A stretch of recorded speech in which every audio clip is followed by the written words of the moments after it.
With this time, I go for mine. I get to shine. Now throw your hands up in the sky.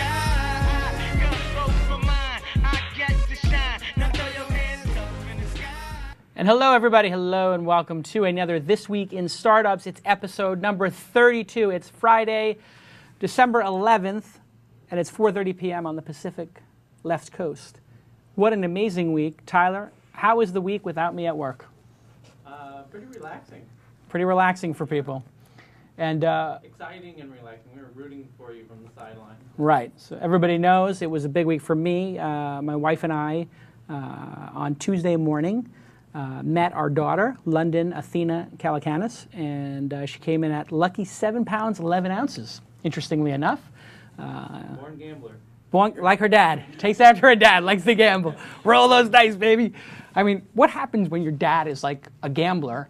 Does that mean like, I may have to stop, do I have to stop giving up, do I have to give up gambling now that I have a daughter? There's a lot of questions that have to be answered. That would have been a good question for Ms. Duke to have left. That's actually true, because she is, I guess if you're a winning gambler, you don't have to worry about it. If you're a losing gambler, then it has a negative impact on your life, you do have to worry about it. Tyler, sound okay? Everybody in the chat room here is Tyler okay? Look at everybody is in the room, clarified, Monkey 3, Alan S. Klein, Lou G1, Easy E-Boy is here, superfan Easy E-Boy, he's a big Mahaloite, and Alex is here. Thank you so much for the congratulations. Wow, what an experience, Tyler. Went into labor on Monday night, 1:30 in the morning, and we delivered Tuesday morning at 6:49. Epic experience, like nothing I've experienced in my whole life. That's like almost 30 hours? It was 28 hours, and I have to say I have an absolutely newfound respect for womanhood, women in general. As men, we are incredibly simple, uncomplicated, worthless creatures when you see a woman give birth. I mean, I have done some epic things in my life. I've run marathons, I've played in the World Series of Poker, I've bought and sold companies, raised tens of millions of dollars. It is nothing. Nothing. All of those things combined, if you times them by 1,000, would not be half of the experience of watching the woman you love give birth to your daughter. Wow. An unbelievably powerful experience. And had a funny, scary moment during it. I forgot that babies don't actually breathe in the womb. They're not breathing in there. They're getting their oxygen supply through the umbilical cord. So the baby starts, and I knew this, so the baby comes out, they smack it on the butt, and then it starts, classic movie thing, they smack it on the butt and it starts crying. They don't exactly smack it on the butt, they just rub it down and it starts crying. I forget this, because it's 28 hours later. I'm totally delirious. And it wasn't 28 hours, because it was 28 hours of labor. Yes. But since she went into labor an hour and a half after I fell asleep, I had been up 24 hours before that. Wow. So I'm on 1.5 hours sleep and 55, 60 hours into the birth of the child, and the child comes out smiling with the eyes closed, and it's purple, and I just go, oh my God, my baby's not breathing. And the doctor looks at me and he's like, are you an idiot? Of course, give us 1 second. They take the kid, they rub him, boom, the crying, the hysterics. I start bawling hysterical. The nurse is crying, the midwife is crying, the doctor, everybody going crazy. Wow. Unbelievable experience. Unbelievable. So what's the word on the street? I mean, I'm here, what's the back channel? I mean, at Mahalo I heard it was very quiet this week. It was. It was relaxing eerily, and, kind of different feeling not having you around, because you're here all the time. the energy level's a little different. The energy level was a little different. And what's the word on the street? Because I hear all these crazy rumors that now am I going to lose my edge? Yeah. Well, you're wearing a pink shirt. That's true. That doesn't Speaking of which, help. Tyler, here is a nice cigar for you. Oh, there. nice. Yeah. Thank You have a cigar, and we're allowed to smoke in the building, right? It's California, we're not. There we go. Get a little cigar going here. Yeah, there's the ongoing bet going on now is you're going to be soft because you had a girl, and you're going to learn a lot about. Oh. Because here's my personal take on it: is you're a very controlling figure, Right. and a little girl is a very uncontrollable object. Right. So I think she's going to break you of that tendency to Want to be in control of the situation. Yes. Absolutely. Interesting. Okay. Well, I would like to then apologize to Kretsu Forum and to the members of Kretsu Forum. I'd like to formally apologize to Jimmy Wales. I didn't mean it. Who else have I fought with over the years? This is going to be a long list of people I have to apologize to, and now I'm going to have to behave myself. Now, every time I get in a fight with somebody, I think, oh my God, one of my daughters is going to be reading this, and she's going to think of her dad. I have to start behaving myself, is what you're saying. No, I'm just thinking it's going to be a little more forgiving, maybe. Really? I don't know. I have to say I am super elated, and I am not letting the small stuff bother me as much. It is really interesting that way. It's sort of intoxicating. But wow, amazing. I don't want to be one of these guys who talks. I'm about to turn into that guy who talks for like 3 hours. So let's stop that one and let's talk about something else, such as WebSpy. WebSpy, what a great company, and CEO Jack was here last week. Everybody loved that episode. If you haven't heard it, tune into episode 31 and hear about how a guy who's a deep sea diver, commercial diver, almost dies being a commercial diver, which is like the most difficult profession ever, starts an little IT shop that grows into a 70-person company who's blowing it out. And they have great software. Everybody knows WebSpy. Lets you know what's going on in your network. If you have people doing bad things on your network at work, which they're not supposed to be doing, and then you're going to fire an employee, that sucks. That's terrible. Yeah. And you know what? I've been in that. I had a great guy working at a company that I was associated with. I don't want to say exactly what's going on. He's downloading Harry Potter or some numbnuts like that. I'm like, you're like one of my best people, and you're downloading Harry Potter at work, and I got a letter from Warner Bros. Now I got to fire you? It'd be better if I had WebSpy on the system and knew that ahead of time, so I could say, hey, no more BitTorrent at work. You have Time Warner. Use that at home. Use your home connection. Anyway, WebSpy has a lot of great products. You got to go check it out. And they also have a home version. So if you got, I only have one kid. London's not using the internet that much. She's like on and off. Not yet. She gets on her Facebook. She does a couple things and she's off. For 10 minutes. She'd rather be doing other things, like playing piano, or I'm teaching her Taekwondo. There's a lot of other things on London's mind in week one of her life than the interwebs. But she's on there once in a while. When I have 3 or 4 kids, then actually the home version of WebSpy is going to be very important, because then I can see what's going on with the internet connection that I used to have all to myself. Right. This is a good idea. Right. Anyway, WebSpy, great company. And of course, Ustream is another sponsor of the show, and they had an epic win this week. What was it? They got through the iPhone app finally. They got the iPhone app through, and now you can do live streaming over your iPhone? What happened? Did AT&T finally say our network's not the suck anymore? Anyway, I hear that this application is incredible. Well, it should be. I mean, just downloaded it. They've been working on it for a year. I mean, Isn't it amazing in the time that it took them to get it approved, they had plenty of time to improve it. So they improved during the approve. Right. So maybe this is what Apple's doing. Maybe Apple is slowing everybody down so they make better products. In a way, that's true. Yeah. Like, you have to really think about do I want to hit the submit key? That's only if you're confident it's going to get through. Because that's true. At some point you might lose your confidence, and then you stop in it, iterating. Everybody knows it's very clear that Ustream is crushing it and doing a great job. And now, an iPhone application. You can essentially broadcast from your iPhone. This is revolutionary, groundbreaking, and you can do it. You don't have to be on. Look at now, I'm loading it in iTunes. I already have it on my phone, but congratulations to them on that. And this is a big deal for them. Yeah. This is going to increase usage a lot. Yeah, and it's like the timing's right, and similar things were kind of available in the past, but it seems like now it's getting to that point where the timing's right, and Twitter's there, and the social network's there, and everything's there to really capitalize on all of it. So they're really growing. I was looking at their Quantcast numbers. Pretty impressive. Millions of people across their network. And of course, DNA Mail. Everybody loves DNA Mail. If you are running a company, you don't want to be an idiot and try to have an IT department and servers and cables and doing patches on your server. I mean, it's just too much. You want to have outsourced, complete, hosted Exchange servers so your salespeople can use Exchange, which is what they like to use. And for $3 a month per person, it's a no-brainer. DNA Mail. Everybody loves DNA Mail. And DNA Mail has a new company they bought. These guys are buying companies left and right. And they bought PowerVPS, which is virtual private servers. Everybody needs a server now. I'm putting in home servers. I got security systems like you wouldn't believe. Did I show you my iPhone application? This is the craziest thing ever I got. I'm becoming crazy dad. Where's my iPhone? No, that's BlackBerry. Hold on, guys. I know that we're in the middle of the show, but I have to show this to you, Tyler. Incredible application. Put up a server, and now I can see on my iPhone the crib, the nursery, all these different video streams. And if I want to actually see the nursery, I have video live streaming of the nursery. Is that not crazy? That's literally the nursery right now. And I can do that. It doesn't have to be on Wi-Fi either. So you need to have a server. I need a server now because I have all these files that I want to store somewhere and have them available. I want my mom to be able to view the nursery. So my mom's in New York. I'm going to set up a web server. I'm going to be the greatest son ever because she's going to be able to go on her computer and see her granddaughter. Wow.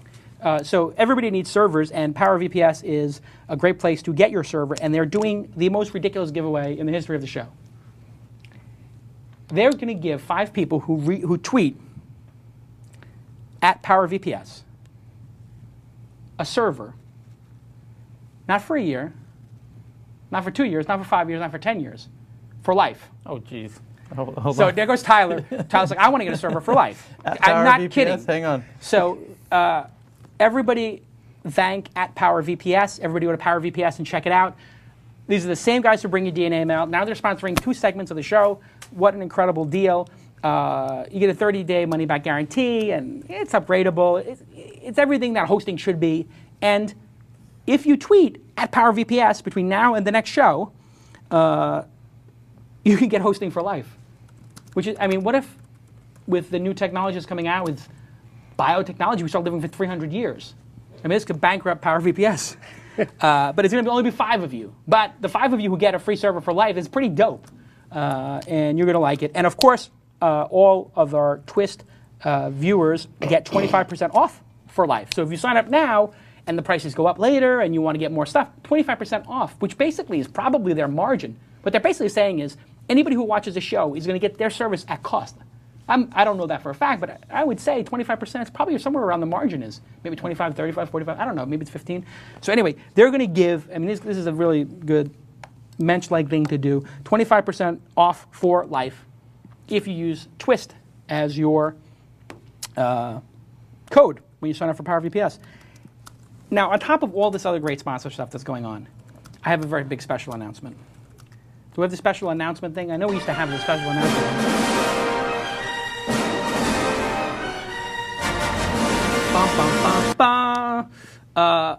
You're not going to believe this, but we have a new sponsor for the show. Bing. You mean the sandwich shop down the street? Bing, the sandwich shop down the street. No, Bing, the search engine, Tyler. Oh. And Bing is doing amazingly innovative things. You've heard me talk about it a lot on the show. A lot of the guys over at Bing, gals over at Bing, they listen to the show. They've heard me say all these incredible things about how I think Bing is killing it and crushing it. And they said, hey, we should sponsor the show.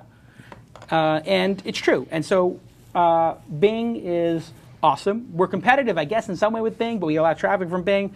Mahalo's a search engine. Bing's a search engine. But Bing is doing a lot of things we're never going to do, like this map software. I don't know if you've seen the map stuff. Pull it up on my screen.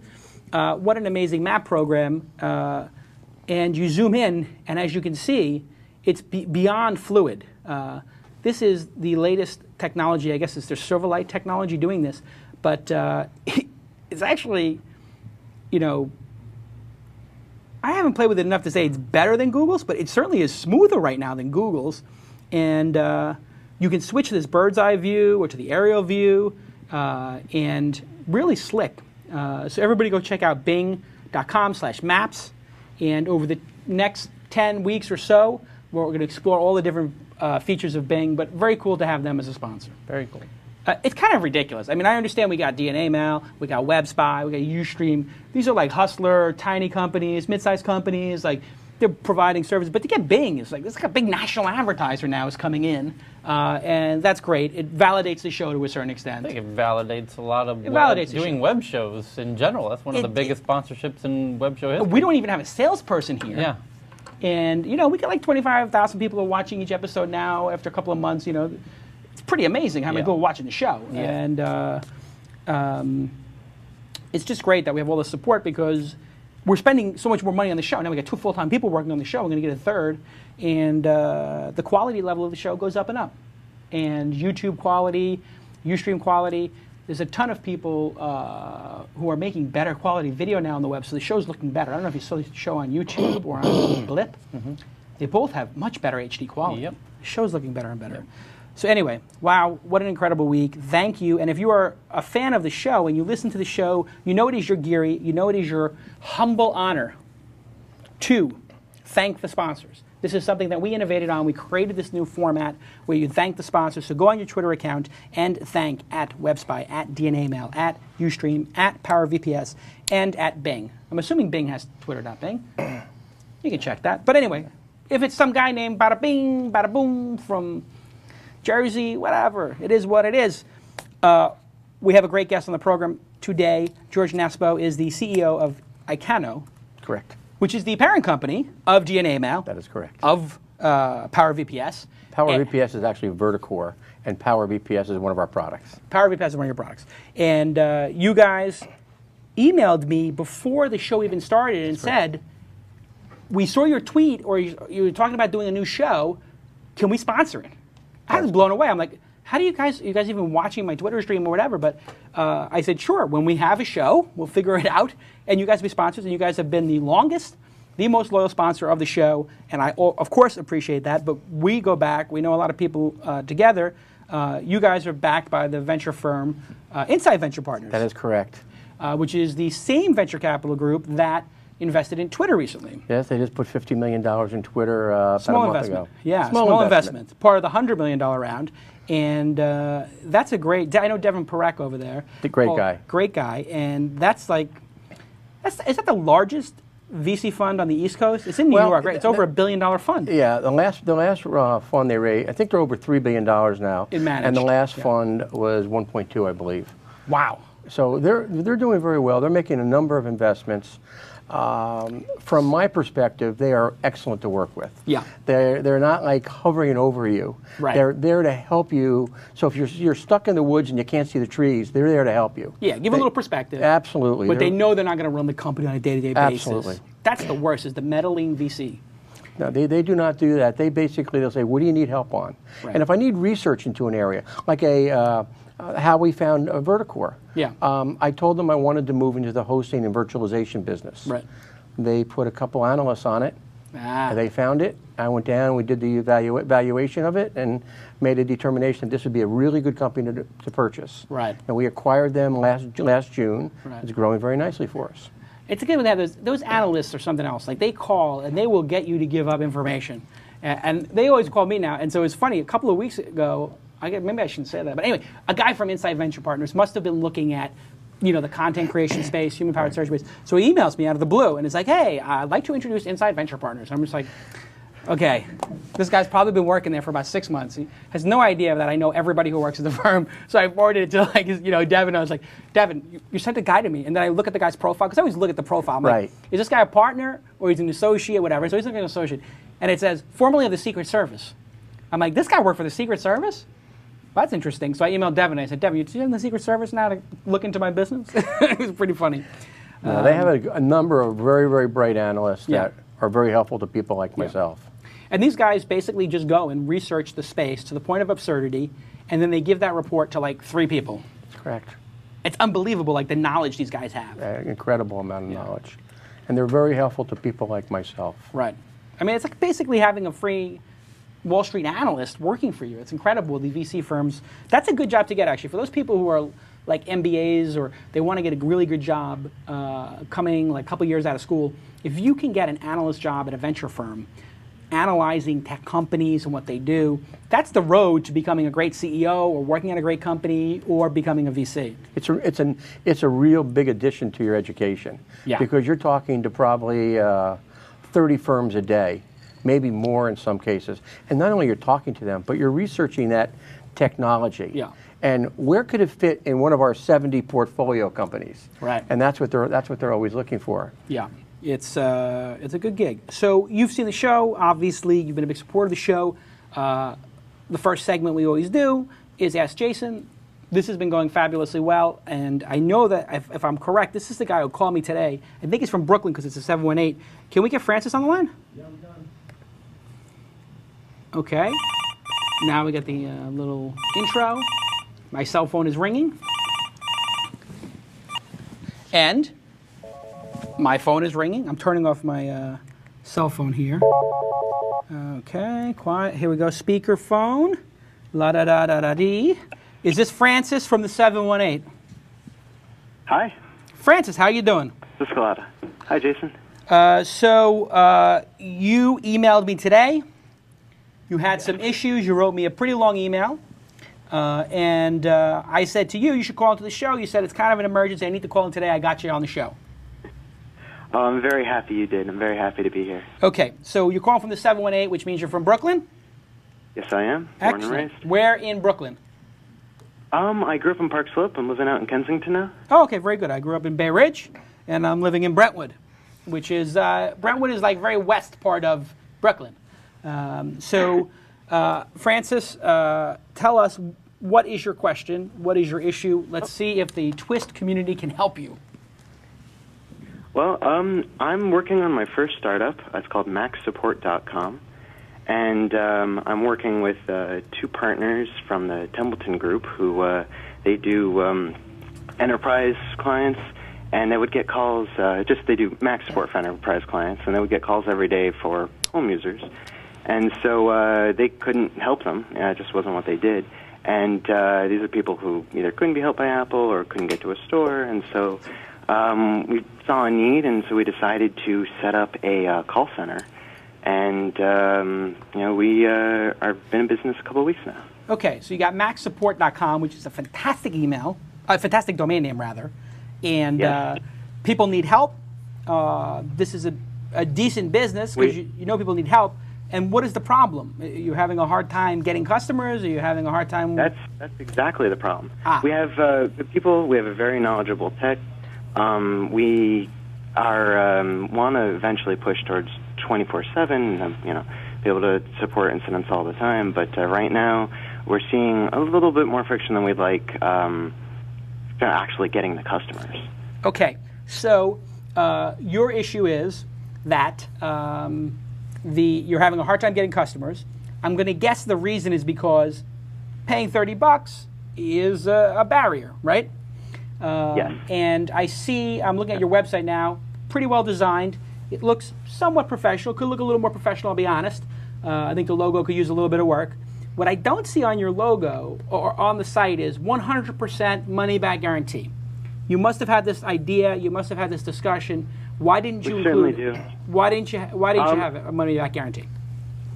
Oh, we do. I guess it's not plastered everywhere. It is mentioned during our sign-up process, but it is it is something I think that needs to be said everywhere. We actually call it our goodwill guarantee, where if it's a really small, quick issue, it's at our tech's discretion to not charge you for that incident. Okay. Or rather, not debit you. But So I'm assuming your website is how you get most of your clients, and yes. The issue you have right now is one that is solved with a business process called A/B testing or multivariate testing. I want you to do a couple of Google searches for multivariate testing for A/B testing. I'm aware of. Oh, you are? Of them. Okay, so you need to A/B test this page and figure out exactly how you can get more people to put their credit card in. There is a whole landing page business where people have designed to optimize to get people to do that. Another possibility is to actually go to where people are having problems, and that would be a place like Twitter. We're on Twitter. We're Mac First on Twitter. Cool. We're also on Facebook and LinkedIn. Right. So we've been doing free support Fridays, where we search out people having problems on Friday on Twitter and try to help them out. And how is that going? Because I would think that would be an amazing thing to do, the free support Fridays. I'd love that idea. Is that working? It is not. It's very slow. Every single person we help, every single customer we've had has been absolutely ecstatic. It's been. Every single person we end up talking with is great. It's just not that many people. Okay, so here's an idea for you. You have a small number of very loyal people, it seems, who are very in love with your service, correct? Correct. Okay, you need to catalyze them to be your marketers then. And they have Twitter accounts and Facebook accounts. So what you should probably do is, if they have a great experience, you ask them, if it's not too much trouble for us to ask, if you're willing to write a testimonial for us and tweet it and Facebook it, we will give you a free support call the next time you have a problem. You're giving them something, and they're doing something incredible for you, which is giving you a testimonial that you can then put on your website. And those are the kind of things that are invaluable.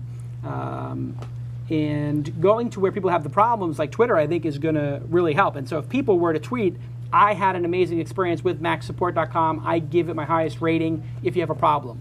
And they tweet that, and you can get 20 people to tweet that every Friday. It's going to work at a certain point. And then what you need to do is try to get some press from people who are doing blogs about Mac and stuff like that. Another idea is people are online at the Genius Bar, and they're having problems at Genius Bar. That line is what, 7 days long? I mean, I've never been to the Genius Bar because every time I go, the goddamn thing is. I mean, how you've been there, Tyler? Mm-hmm. Tyler's I have a couple of resident geniuses here. I have Tyler and Alex. They can solve anything on the Mac. But at the Mac store, what do you think the average wait time is for the so-called Genius Bar? It's not that there's a wait time. They tell you, like, sorry, we're full today. You have to make a reservation. It's ridiculous. Like, why do they even have it if they just want to frustrate people with come back tomorrow? Yeah. It's so understaffed. So what I would be doing is I would be going into the store or outside the store and say, here is a free ticket next time you have a Mac problem, and give them a little magnet to put on their refrigerator. And this magnet has a code on it, and you say, this is your one free chance. Boom. Congratulations on your Mac purchase.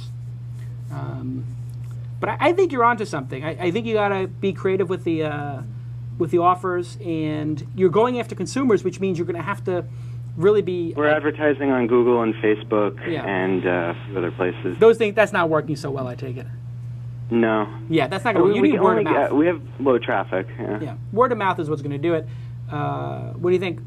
I think, two things. I think you need to get some press releases out there too. I think a press release in the right area could be very helpful. And I think the fact that you're a U.S.-based support company is very, very important. Mm-hmm. One of the things that we have on our DNA mail is that we tell the people that we're U.S.-based. All our support people are U.S.-based, and you can't believe we put it right on our website. Yeah. That everybody is. That is a big pain point for people. It's a big, major pain point, and that's been very successful for us. And we compete in the same environment with AT&T and Verizon, and we compete at the same dollar level, but yet we win in that broadband space. Why? Simply because our support is so good, and it's all U.S.-based support. I think that's a. We definitely, we're right here in New York. We definitely pride ourselves on our support quality. Flag. Yeah, put an American flag up there and be like, hey, 100% of our people are in the United States. I'm not a xenophobe. I'm a big global citizen. Everybody knows I go travel around the world. But I have to tell you, there's nothing more annoying than an American having to call somebody in India to get support and have them read you the manual. You want to kill yourself. I mean, I have the manual in front of me. I can pull the PDF off the website. You're going to read me the PDF? We don't want to read anything to anyone. Oh, God. But we actually have remote control software, so that's not an issue. Yeah, I mean, that makes it even easier. I think the remote control software thing is also one of those things where I wonder if people would have a security concern about that and be nervous or not understand it. So did you guys do any like focus groups or listening labs? The term listening lab? Not as far as I know. Okay, so what a listening lab is, and Tyler and I have done these. We had a guy working with us here in the early days of Mahalo named Eric Stevens, who's now at Etsy. And if you need to get in touch with him, you can ask Tyler, and he'll put you in touch with a guy named Eric Stevens at Etsy. You know Etsy, right, in Brooklyn? ETSY? Yes. So you can just actually call him. You call Eric Stevens at Etsy. Call the switchboard and ask for him. He worked for me. He's a great guy. He did something called listening labs for me. What a listening lab is, you put somebody in front of the computer and you say, hey, go and tell me what put them in front of a website and say, hey, pretend your friend showed you this and take me through in your mind what you're thinking as you go use that site. And what the listening lab might do, it's pretty brutal to go through a listening lab because people are like, I don't understand your site. And it's like, it says right there, like, we provide Mac support over remote connections, and you just realize people don't read. And it's really hard to communicate, concepts with people. But anyway, listening labs and doing some focus groups would, I think, be helpful. Tyler, you have any insights? There is an online listening lab solution that even some bigger companies have started using and you get the feedback right away. And I think they charge like $20 per user, which is what you're going to pretty much have to pay for a real user anyways. And the person on the other end, what they do is they kind of, go through and give you an idea. They video record it as well, so you can see where their mouse is and their whole take. There is something to be gained by doing it live, but by and large, you'll get most of the experience by doing this online one if you can find that one. I can't recall the name of it. There's another good suggestion in the chat room over at Ustream with 400 people watching, and it's from Keller, double L, and they say blog about fixing Mac issues and publish free content and helpful videos. We actually do have blog.macsupport.com. Oh, great. And we do blog and we tweet about our blog entries. Yeah. They're just short, quick tips stuff they might find useful, stuff you might find on, I guess, some like OS X hints and things like that. Yeah, I think that those are going to help you. And the Free Fridays is a great idea. So I think you've got to be a little bit patient and try a lot of things. We're about, we have a few months left before we need to go look for loans, that kind of thing. So you raised some angel money to get this guy? We have not. No, it's just off of savings, off of the... And is it like 4 or 5 of you guys, like just answering the phone and giving support? Pretty much. There's 4 of us right now. And we're all capable. We've all been doing support for quite a number of years, so we're all capable of answering the phones if necessary. But currently our one lead technician, he's been handling it beautifully. I wonder if there's an unlimited program that you could do on a monthly basis too. I see you have the 5 incidents at 119, but maybe you could do a unlimited with an asterisk, like reasonable unlimited, But small business Soho might also be another thing to look at, and also Geek Squad. I mean, study how Geek Squad does it. Maybe there's some things you can learn there. Is the package, not the package, but the way we're marketing it with the incident, then they can redeem their incident for us fixing a problem.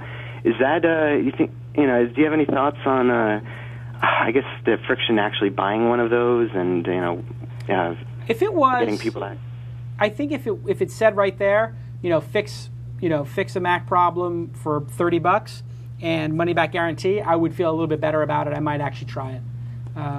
But I think you got to start talking to some customers and see. I mean, that's what the listening labs is about, is actually getting in there with your customers, because I can tell you what my intuition is. George can tell you, Tyler can tell you their intuition. They've been doing it for a while.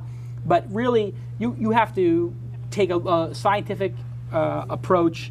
And in science, there is testing, like multivariate testing we talked about, and then there is also naturalistic observation, if you remember your college days or your high school science class. And you got to do both. You got to do the naturalistic observation where you're watching people interact with your product and talking to them about it. But how long? It's been 3 weeks you've had it open? About, yes. All right. Now that we know that you have free support Fridays, and that's something that, as George was saying, a press release would be amazing. Right. First 50 callers on Fridays get free calls. We've put out a press release. It got picked up here and there. Is there... is there anywhere in particular that we should be touting that around? What I would do is actually on your homepage, I would put free support Fridays. First 50 calls are free. And then the people who are cheap and who don't trust the service or whatever, they're going to wait till Friday to try to solve their printer problem or their, install their memory problem. And then you're really marketing that. It's like, it's free support Fridays until we run, until we run out of food, kind of. You know what I'm saying? So I would keep going with that. I think that free support Fridays is the most brilliant idea. I think you could ride that. An interesting idea that if he video records himself giving the advice and it works out well and he puts those on YouTube, that's really valuable. Wait a second. Even better. What if he does it on Ustream? I can't really hear Tyler. Tyler was saying what if you recorded those and put them on? Well, you need to have the person's permission. Yeah. But you could say free support Fridays on Ustream, and you actually do it on Ustream, where you're sitting there at a computer solving people's problems, and you say to them at the beginning of the call, in order to get free service, we're going to live webcast your support call. Do you mind? That's a great idea. That could be one of the most innovative marketing tools ever. You should get the account Free Support Fridays or Mac Support on Ustream. I'm sure 17 people just signed up for it, but I think Free Support Fridays on there would be incredible. And then it becomes like a talk show too, because in between calls, you're doing other things like talking to the audience. That builds up. And actually, I bet you the audience would then start listening to the call and giving you suggestions on how to solve the problem. I mean, there might be a crowdsourcing your Mac problem that would be even a better solution, where they call you for $10 and you start using the chat room as a way to solve the problem. You know what I'm saying? It would definitely require a larger audience than I think we currently have. Right, but I mean, I think today we're going to have a nice large audience, but hey, Rome wasn't built in a day. You know what I'm saying? You know how many visitors Engadget had on day one? 0. No. You know how many people we had on Mahalo day one? 0. That's where everybody starts. And that's your job, is to slowly build it, one little twig at a time, and build that fire up. But if you got people who are catalyzed and really love what you're doing, and you get that free support Fridays going, I think it could become like very it would get picked up by a lot of press. Yeah. It's only been 3 weeks. I mean, 3 weeks. Give it some time, too. Yeah, you sound like you get very frustrated. Are you easily frustrated? No, not easily frustrated. You sound a little down. Forgive me, I'm nervous. It's You're nervous? Is that? Oh, okay. large crowd you gather.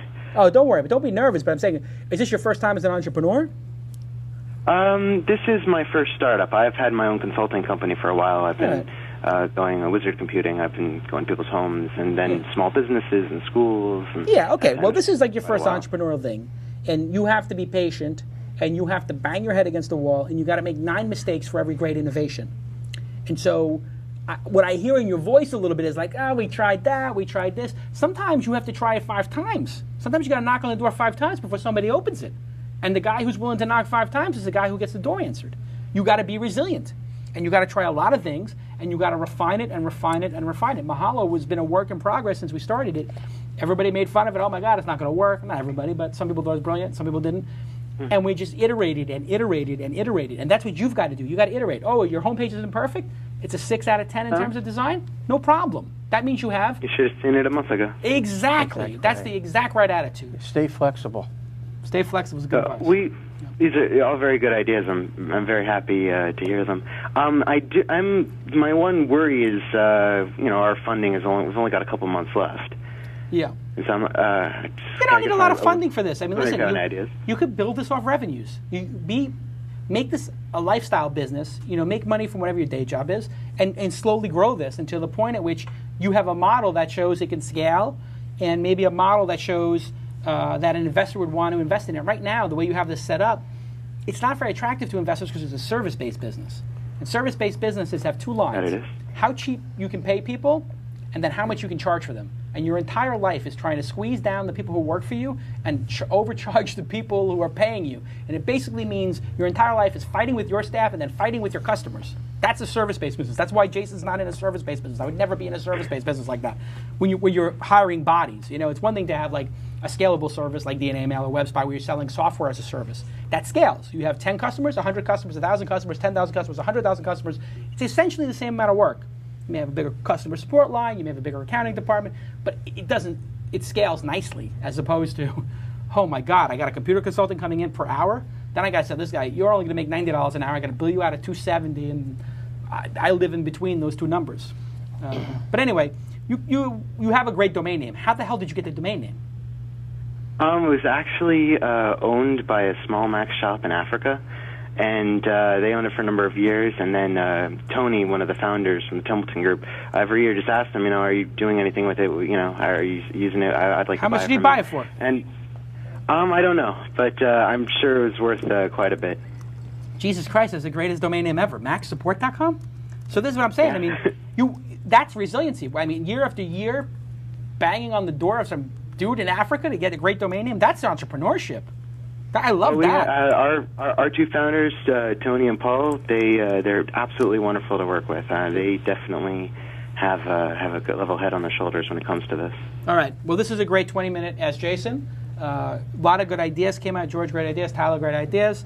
And a little more energy from you, okay? No more of this nervousness, okay? You're a gladiator. No problem. I'm giving you a prescription right now. You ready for your prescription? What? Go get the movie Gladiator on Blu-ray, and then watch the fight scenes, and fast forward through all the other stuff every day for a week. That's your prescription. All right, I would love to do that. Watch the fight scenes every day for 1 week. That's what you have to do. You have to go kill people, cut their heads off, destroy them. Don't be nervous about it. Thank you. You're a gladiator. And Maximus. congratulations on your baby. All right, be cool. Cheers. Guy sounded like he was didn't want to be an entrepreneur at times. Yeah, it's not really the entrepreneur's job to question he's being his own critic a little much. A little there, too. Very nervous. Very nervous. A little nervous. I mean, he had to be, as an entrepreneur, you better be really passionate. You got to be understand that door is going to be slammed in your face a whole lot more than it's going to be open for you. And sometimes you got to kick it in. Yeah. And I don't think he has that fire in his belly to do it. And having been one myself for so long, I mean, it's the way it is. Yeah, the other people are going to be doing that for him. You got to do it yourself. Yeah. I have seen a lot of dumb guys with a lot of passion become very successful. So have I. I see that guy every morning. when I wake up and I shave. I look at myself and go, there were people I was like the bottom third of my high school, you know, just barely above average on SATs. I wasn't the sharpest knife in the drawer. Well, these other wonks were much smarter, but they didn't have hustle. You got to think like Maximus. I watched The Gladiator last night on Blu-ray. I am just loving it. Jesus Christ, that movie is awesome. It is a great movie. They have an extended version. It's 2 hours and 50 minutes. Unbelievable. There's like 3 more stories that they didn't tell. And there's a great warning at the beginning of the Blu-ray. This film is an extended edition from Blu-ray, has not been rated. It has extreme violence and extreme gore. I was like, absolutely. That's why it costs more. Are you not entertained? This is not why you are here. I love that movie. It has a good. I didn't know they had a greater edition for the Blu-ray. Oh yeah, like tons of backstory about like you don't even know that Joaquin Phoenix's character is using the grain stores of Rome to put on the 150 days of games, and that he's about to run out of grain, and the whole economy is going to collapse, and he's got this massive pressure on him, and he's got Gladiator becoming the man of the people. It's a whole multi-layered thing. He's an entrepreneur. Yeah, absolutely. But man, that is the film that gets me going. I see that film, I just want to start a company or something. All right, so the next part of the show is, of course, Jason's Shark Tank. Let's get our Shark Tank done. I need money. What I want, that's what I want. That's what I want. That's what I want. What I want. That's what I want. All right, here we go. Okay, Brendan. Hey, how's it going? It's going pretty well. Have you been listening to the show for a long time? Have you heard the show before? I've heard the show before. A friend of mine turned me onto it. So. Ah, and you have a favorite show? What's your favorite guest? I like the Annie Duke one. I thought the Annie Duke one was really good. Annie Duke was pretty amazing. Right now, I would say the Annie Duke show, the Gary V show, and the Roloff Botha show, and the Mark Goulston show are now in contention for Show of the Year. And we will be having voting on the site for Show of the Year. And the winner of the Show of the Year, of course, is going to come on the show again for the 50th episode. I just made that all up. Okay. And also, Brendan, in breaking news, we have a special announcement. Let's see if the guys are paying attention on that.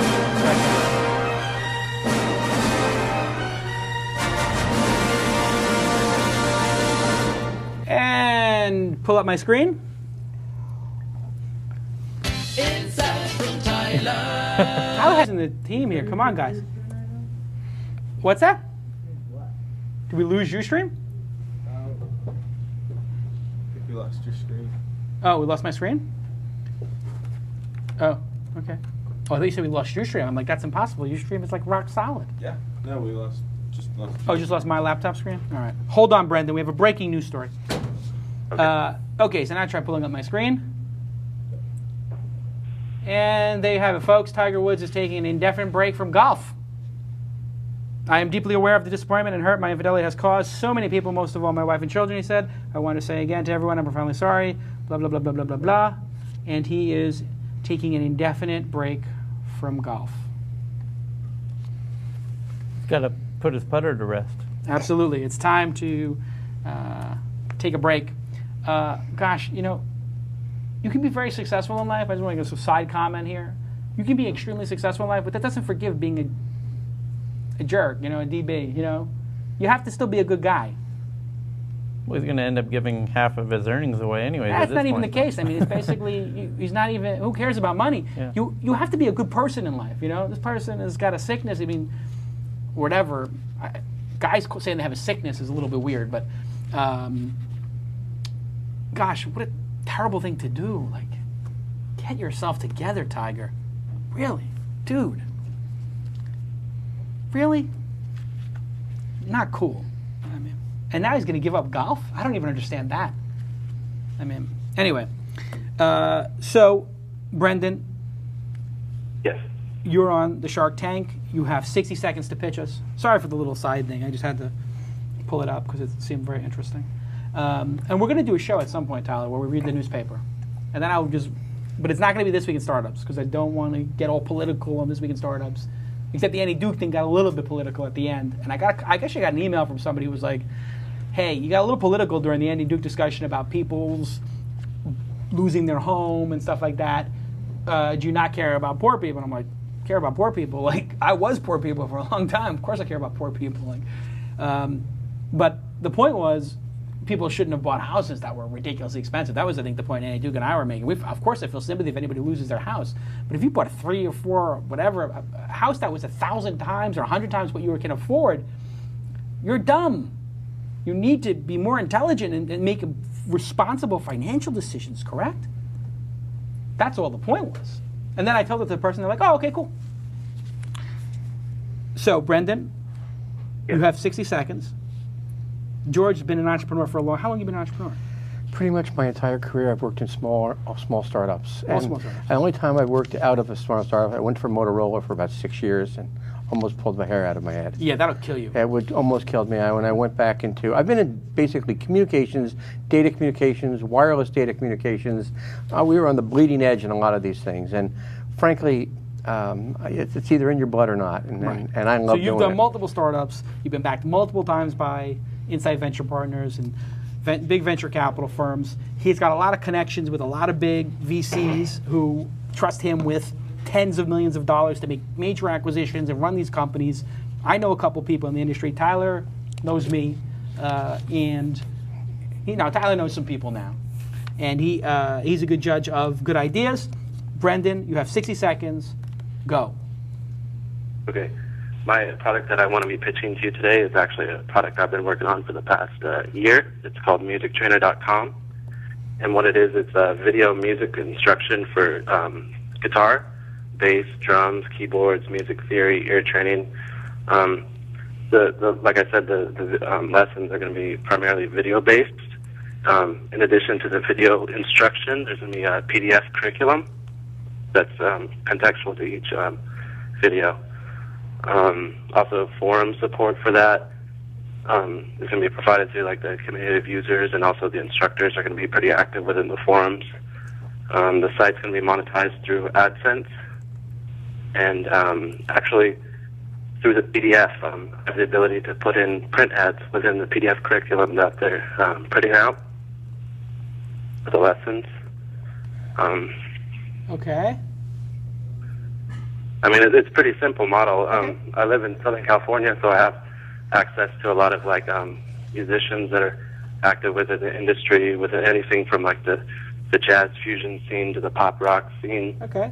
I've filmed probably about 100 lessons so far. Okay. Each about 5 to 10 minutes of length. Good. So is it musictrainer.com? Yeah, it's musictrainer.com. What's up right now is just a temporary site, but on there you can see kind of some sample clips. And yeah, I put it up there. Okay. So you were a little nervous, you know that. Yeah. But you did get a lot of your key points across. I give your pitch maybe a 6 or something like that. I don't think you've pitched a lot. Have you done a lot of pitches before? No, I mean, I come from an IT background. Got it. Okay. So I don't expect you to be the greatest pitcher in the universe. So you did an okay job. Not a great job, not a bad job. You did an okay job, which is all we need for This Week in Startups. You did an okay job. The idea itself, you're in a good space, good market. People, music, global market. People learn to play the guitar. Playing, Stairway to Heaven, if you speak Japanese or you're in Tokyo, is the same as if you're in Brooklyn. So I like a global market. There's a lot of money in that market. There's a lot of parents in that market. And then you started mentioning every possible feature set that you could add to a website about Music Trainer. But you didn't have one. There was not one of them that said to me, that's a killer idea. So what that says to me is you got a great domain name. Seems like you have some domain expertise. You're in the music industry in some way. You're an IT guy who has a passion for music. You know musicians or something. Mm-hmm. Is that correct? Yes. So what is your music industry experience? Did you work at Guitar Center? Were you in a band? No, I was in original bands for about 8 years, and I attended music school up here in LA. Now, was there some majorly frustrating moment in your life, some major problem as a musician that inspired Music Trainer? Actually, yes. When I was in music school, I mean, it gets pretty pricey. I think it was around $24,000 a year. Okay. And I just thought a lot of this information I could be getting just by watching a video and Right. having like the handouts, you know? Okay. There wasn't a lot of like personal time. So what I wanted to do was kind of take that trade school approach and put it online, because a lot of the sites I look at now are just like clips, you know, Right. like random clips. Okay, so that was your incredible insight. And a lot of great entrepreneurial moments come out of personal frustration. That should have been your pitch. I went to music school. It costed $24,000 a year.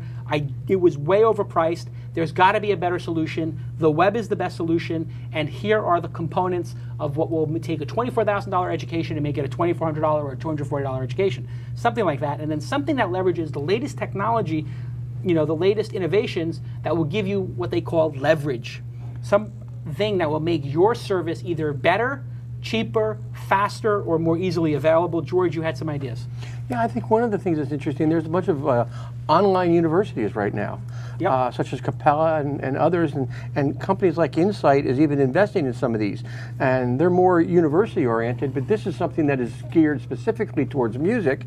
It is a niche, and there are definitely niches out there for entrepreneurial type of events, and I think you do have something there. But like Jason said, you've got to narrow down what you really want to do and expand it as you go.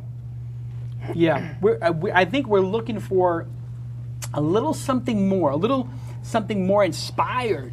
So you have some passion for the space. You have a great domain name. I mean, this is, again, like 2 calls in a row. How did you get musictrainer.com? Yes, How much right. did you pay for that? It was actually a premium domain name. It was about $2,000. So I mean, I had to pay a little bit for it, but I think it will. $2,000 is a great deal for that domain name. So I think what you got to think about is, you know, where do you want to live on the spectrum of, because I have a piano at home, I got a guitar at home, I'm terrible at both, but I, once in a while, will take my MacBook Air, I put it on top of the Steinway that my wife bought that makes me cry every time I see it because it's so goddamn expensive. And she doesn't play it. She begs me to buy her a piano because she played piano when she was a kid. She says, I'll learn any song you want, and she can play wonderfully. She hasn't played me one song in 2 years. But I love her anyway. She gave me my daughter. It's all good. So I go on there and I start playing Coldplay. So I'm like, how do I play this Coldplay song? I open it up, I type in YouTube the Coldplay song, and they have 50 people showing you how to play it. That's unbelievable. For free. I mean, the way I look at it is, a lot of the service you described, for what I need, I got my value. So what value do you provide? What I think is you might want to take a curation approach, perhaps, a Mahalo approach, if I will, which is, here are all the video clips of people teaching you how to play Parachutes or some Coldplay song, and here is what's right and wrong about it, maybe giving some context to that. So you make your site, Music Trainer, how to play Coldplay's clocks, how to play Coldplay's whatever. And then you put 5 of the different versions that they have there, and you give some background to it, and you make it an SEO play, and then maybe you got something, and that's an easy business to do.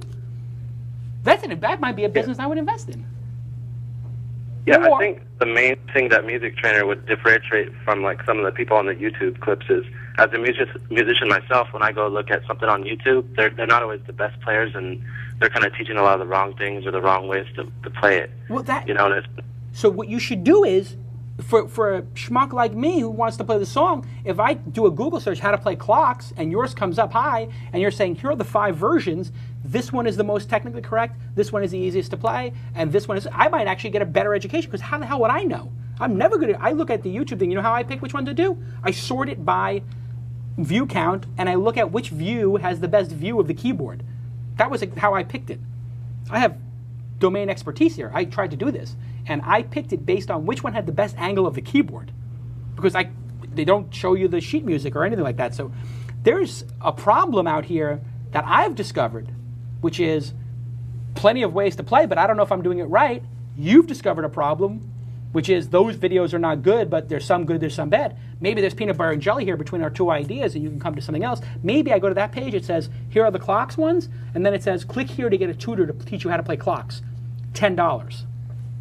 And yeah, then that's actually real interesting, because we're planning on using like a lot of like sample clips on YouTube. Yeah. Like, you know, short 5-minute clips on just stuff as promotion for the site. We're also planning on doing segments where it's like reading lessons, like, you know, sight reading and stuff. So we could possibly integrate like the actual lessons where you're learning songs post those on YouTube as promotion for the site as well to drive traffic through that in that same way that you were just talking about. Yeah. Okay. So, Tyler, you have any insights to share? Or George? Nothing stunning, except that... Because Tyler's a musician. I mean, what do you take from all this? You're exactly right. You're both right. I mean, there's an opportunity in the market for learning songs, keyboard and guitar and bass mainly. I mean, drums, yeah. And you're right. It's like it's a niche in the whole educational spectrum. Right. But in terms of the easiest way to do it, I think Jason's right. It's like there's tons of content out there already. It's a matter of producing video is not easy, as you're probably realizing, right? Like a lot goes into the editing and producing and the lighting and the sound, and there's a bunch of people out there essentially offering the content for free on YouTube. You just got to establish which is the right ones and curate that. And definitely people are searching more for song title how to play or how to play song title than they are for that's a very commonly searched for term that you can try and compete against in Google, which I don't know how many people are trying to rank for. There might not be a lot of people competing for the term how to play parachutes or how to play clocks or whatever. Right. So you could potentially start ranking very high for all of these. Here's what we're going to do. I have a prescription. George, you have anything to add to this? No, I mean, I'm same as you. I mean, I went out and bought one of those pianos too, and it's, I was going to learn how to play the piano, and this was like 15 years ago, and I still haven't learned how to play. Right. Okay, so there's a trend here. So anyway, here is my prescription for you. I think we can almost see that. So here is Music Trainer as designed by me. This is your wireframe. What you see there are 3 boxes with some text next to them. Those are the 3 videos in ranked order. Hold on, I got to make an edit. Number 1. Number 2, number 3, and then you just put first, second best, third best. And you put your narrative of why this is good and what's wrong with it. And it's named very nicely, How to Play Clocks by Coldplay correctly in the title. So now you're giving your value proposition there. And then up on the top here, Live Tutor will teach you this for $20 on Ustream. Click here to set up an appointment. Now you got a business model. And if you write these, if you write 5 of these, I will do a big deal for you. You listening? Yeah. I will take those 5, I will put them on Mahalo as a how-to article, and I will link to your site, and I'll put it on the front page of Mahalo. That will create massive SEO juice, and we'll see if we can get you and Mahalo to rank for those pages. How does that sound? That sounds good. Okay. Definitely get on that. All you got to do is just write 5 articles, how to play Coldplay blank, how to play, pick the 5 songs people most want to play. It's got to be a Coldplay song, maybe it's a Lady Gaga song, Poker Face, I don't know what these knuckleheads want to play. You just go on YouTube and type how to play and see which one has the most views. That's research, right, Tyler? Mm-hmm. And this will work. I guarantee you this idea will work. Because you said you want to make money from AdSense. It's not a bad idea. I know that these pages can make some money. If you do that, you have to have an SEO strategy, you have to have a content strategy. That's your content strategy. Take all that information that's already out there and curate it and make a meta layer on top of it. Brendan, I think you have a winner here. If you do what I'm talking about, you might be able to pitch at the Open Angel Forum on January 14th here in Los Angeles. How does that sound? That sounds really good. Okay, so get your stuff together because Tyler and I are going to be looking at these things between Christmas and New Year's. Tyler and I are going to hang out at the Cala compound and go through the things. We'll probably be in the jacuzzi with some cigars, hanging out. Maybe some port, I don't know, and we're going to evaluate these ideas. So you got to submit your form there as well. But you have a great domain name in a great space, and you got a great entrepreneurial founder problem. So I love 60-70% of what you got. You got to just close this. As Gary Vee would say. I'm getting pretty close to completion on here. How did you feel about the PDF idea as far as being able to insert print ads into the actual stuff that people are printing out? To I don't know if you saw the news flash that newspapers and magazines are getting crushed, and you want to try to emulate them. Why? Well, it's like if you want to learn Coldplay on clocks, some people will put their laptop stuff on the piano, but some people will actually print out the sheet music and you want the young people. You don't want these old people who want to print shit out. Sorry. You don't. 5:34. Can we get a bleep? Thank you. You also don't want to get into an opportunity where the publishers are going to say, "Oh, you're printing out, you're allowing people to print out sheet music." Guess what? That's our property. Yeah. You're doing, the PDF stuff, that's for old people. Printing it out is for old people. No offense to the old people. I'm one of them. You want the young guys, gals who are 15 years old, 18 years old, 20 years old, want to learn how to play clocks tonight. They want to do it right, and they're going to bookmark this page. And they're going to tell their friends about it. I learned how to play clocks at this page, and they're going to put it on their Facebook.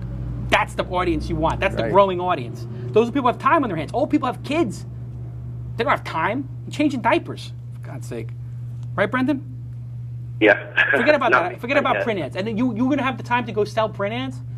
You got some sales force that's going to go magically go out and convince people to buy print ads when nobody else in the world can. New York Times can't sell an ad to save their lives? And it's expensive. Oh, expensive. It's too much work. You want to do the simple thing that scales. Scale is what business is about, Brendan. You want to be able to have this business become, 1 million people a month coming to the site. We can get the site to 1 million unique visitors a month within a year if you do what I'm saying, which is build 500 of these pages and market them correctly. If you build the right 500 pages and market them correctly, you'll have 1 million people coming to the site a year, and then all the issues are going to become much simpler. You'll be able to figure all this stuff out. But you gotta do this one page at a time. And that means if you're doing 500 of these, you gotta do 2 a day on average, which is actually doable. You get 2 a day, you could have 600, 700 of these a year from now. You have 600, 700 of these, and they're getting viewed, and you get, like 30,000 people a day. You can have 1 million people a month. You could do that. 30,000 people a day across 700 items is like 40 viewers per each or something. Is my math even close to correct? I think it is. If it gets viewed 50 times a day, you got 1,000 of these, that's 50,000 visitors a day. And these people come for 1, they're going to stay for 2, 3, 4. He has another monetization opportunity, which is when he has these people coming through the front end, right? Yeah. Looking for the videos on the SEO. On the back end, you can work out with teachers. If you are a teacher in your area, list here, and then you have a kind of a job board of teachers in different areas, and then you can get a cut of lead gen to those teachers in those areas. Yes, that was what I was thinking. You can Right. do lead gen. But that could be phase 2. But then That's Music Trainer 2.0. Right, but then you don't even have to really get into the whole mess of hiring teachers and all that fun stuff. You're just a marketplace between... You're the marketplace. Like Tyler's saying, you're the Craigslist of tutors. You get to the 1 million people a month looking to play things. Trust me, tutors are going to be like, and there's geolocation software now, so you would know people are in Santa Monica or in New York. So you could say, when I'm looking at how to play clocks in New York, I would say, find a tutor to teach you how to play Coldplay in New York. And then when Tyler's looking at it in California, it says, find somebody in San Diego, whatever. I mean, this is an exciting business. You have homework to do, and you have a huge opportunity on your hands. If you do this right, I will get Mahalo behind it, and you have a chance, there's no guarantee, of being one of the first 5 companies at the Open Angel Forum, openangelforum.com. You have to apply by the 23rd or so of December, and that's open to anybody on the planet, by the way. People were wondering if they're only LA people. No. And at that event on January 14th, we are going to announce the next 2 or 3 cities. I am getting overwhelmed with responses. I'm not going to say what the other cities are, London, Colorado, San Francisco, New York, Boston, but it could be any city. All these people want to start Open Angel Forum in other cities, so it's going to be huge. What is the chat room? I'm going to ask the chat room now, what do they think of the pitch and the potential? What did you think of the pitch? Is question 1, 1 to 10. I gave it a 6. You tell me what you give it on the pitch. And then what do you think of the potential? If he does it right, what could musictrainer.com be? Give me a 1 to 10. George, any other ideas about this? No, I think both you and Tyler have come up with a couple of really good ideas. I think great opportunity for him. Oh. Right, you have offered what you have offered out for him, and you've basically given him the format to go. Yeah. And it's a really good opportunity. But I'm exactly like you. I mean, my wife bought the piano, and we bought the piano during a hurricane, believe it or not. And it has, my daughter and I were going to learn how to play. And of course, being an entrepreneur, I never had the time, and the piano sits there. I guarantee you your daughter has a song she wants to play, or some 12-year-old girl, 15-year-old girl's got a song they love, and they get a page that tells them how to play that one song. Because that's how people think, I think, in music. I want to play this song. I want to play this Dylan song. I want to play this Lady Gaga song. And Absolutely. then I don't want to learn piano. I just want to play the song. So why does everybody make you want to learn piano right? That's why nobody likes to do music. If I was a music teacher, I'd just be like, okay, listen, for $300, 3 lessons, you will play Coldplay clocks perfectly. That would be my approach. You know, it's kind of interesting. I have a nephew who's 17 years old who's kind of a Taylor Swift freak. And, you know, he thinks she's great. And he wanted to learn how to play her songs and never knew how to play the piano. Taught himself. Yeah. Taught himself how to play it. I guarantee when you talk to him, he was on YouTube. Oh, Guaranteed. He has been on YouTube, and he was the type of person who would go there, spend the $20, Yep. and learn how to play it that night. Yeah. You're right. Yeah. So, Brendan, I'm looking at the room, the pitch, everybody's giving you 4, 5, and 6s. Don't feel bad about that because the pitch you can always improve on. The potential, 10s and 8s and 9s. People like the potential of what you got here. So, congratulations on getting an awesome domain name.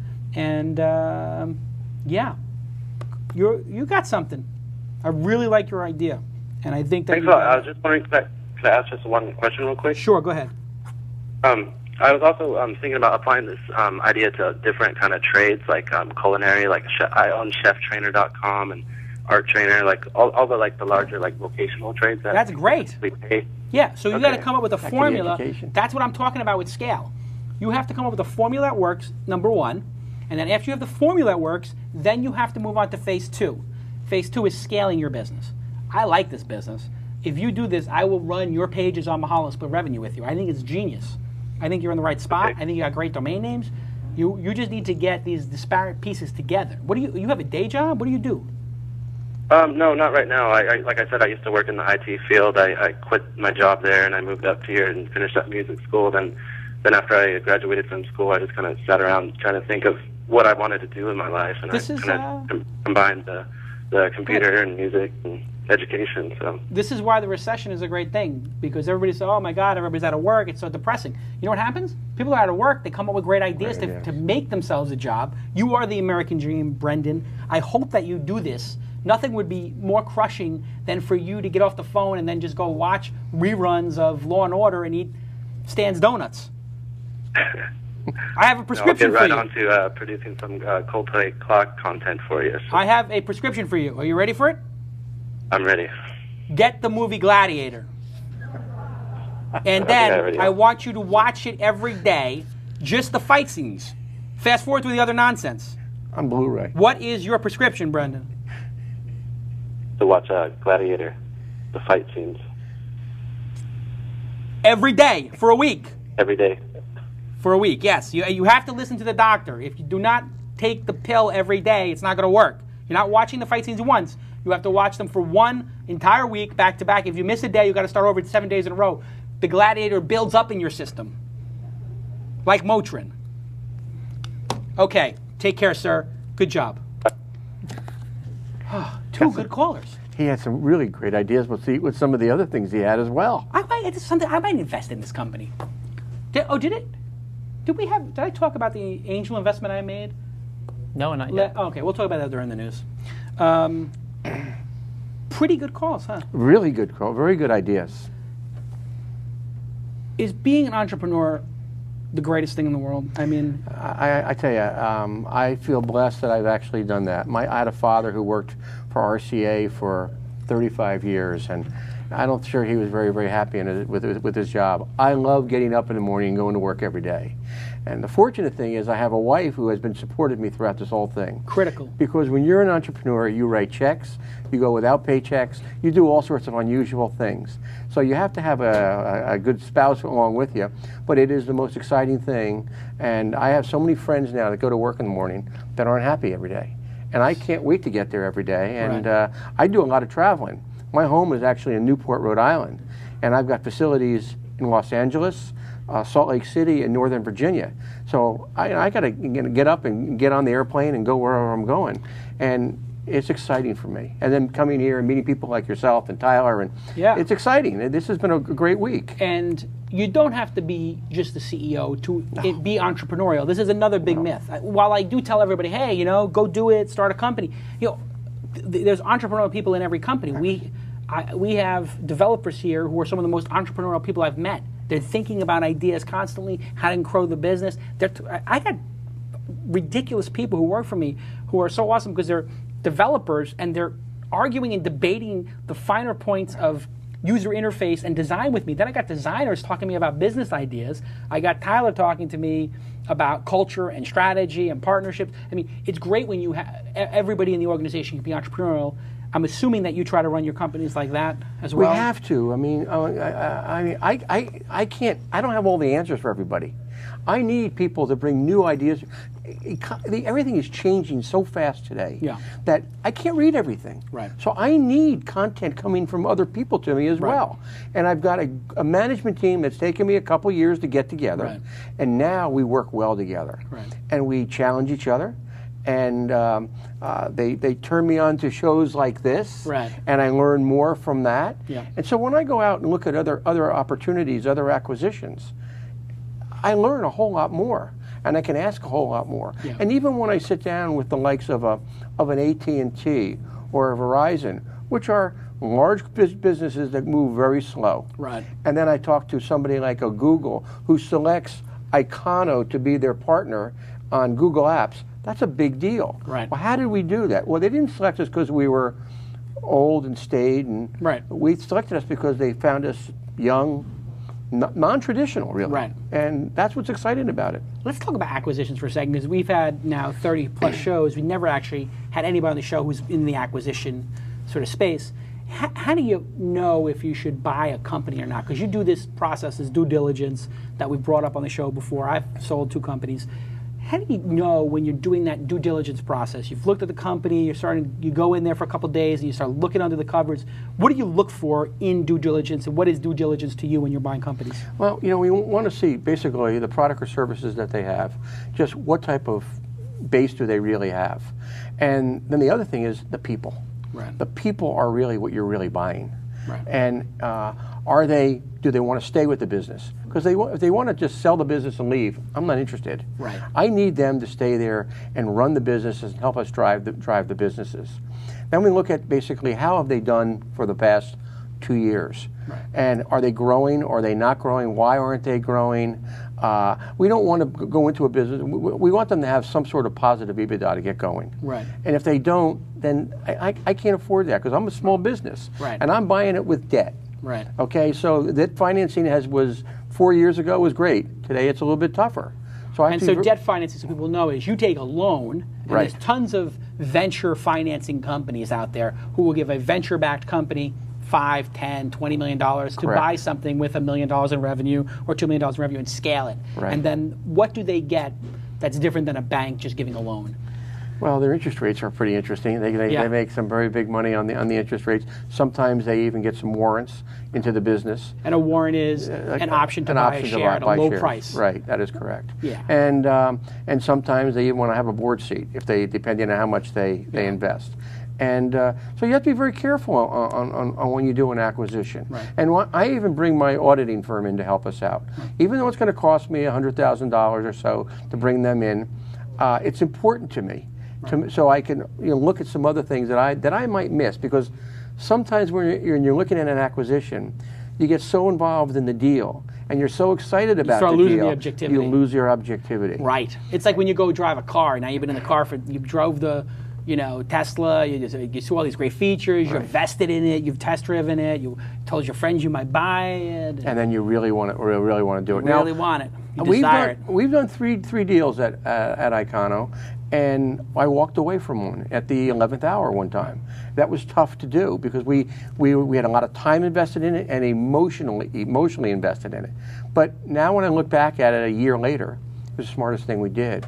The dollar was going upside down. The company was in Canada, so it would have created a lot of other issues. The price would have for got us. expensive. The price went up about $4 million.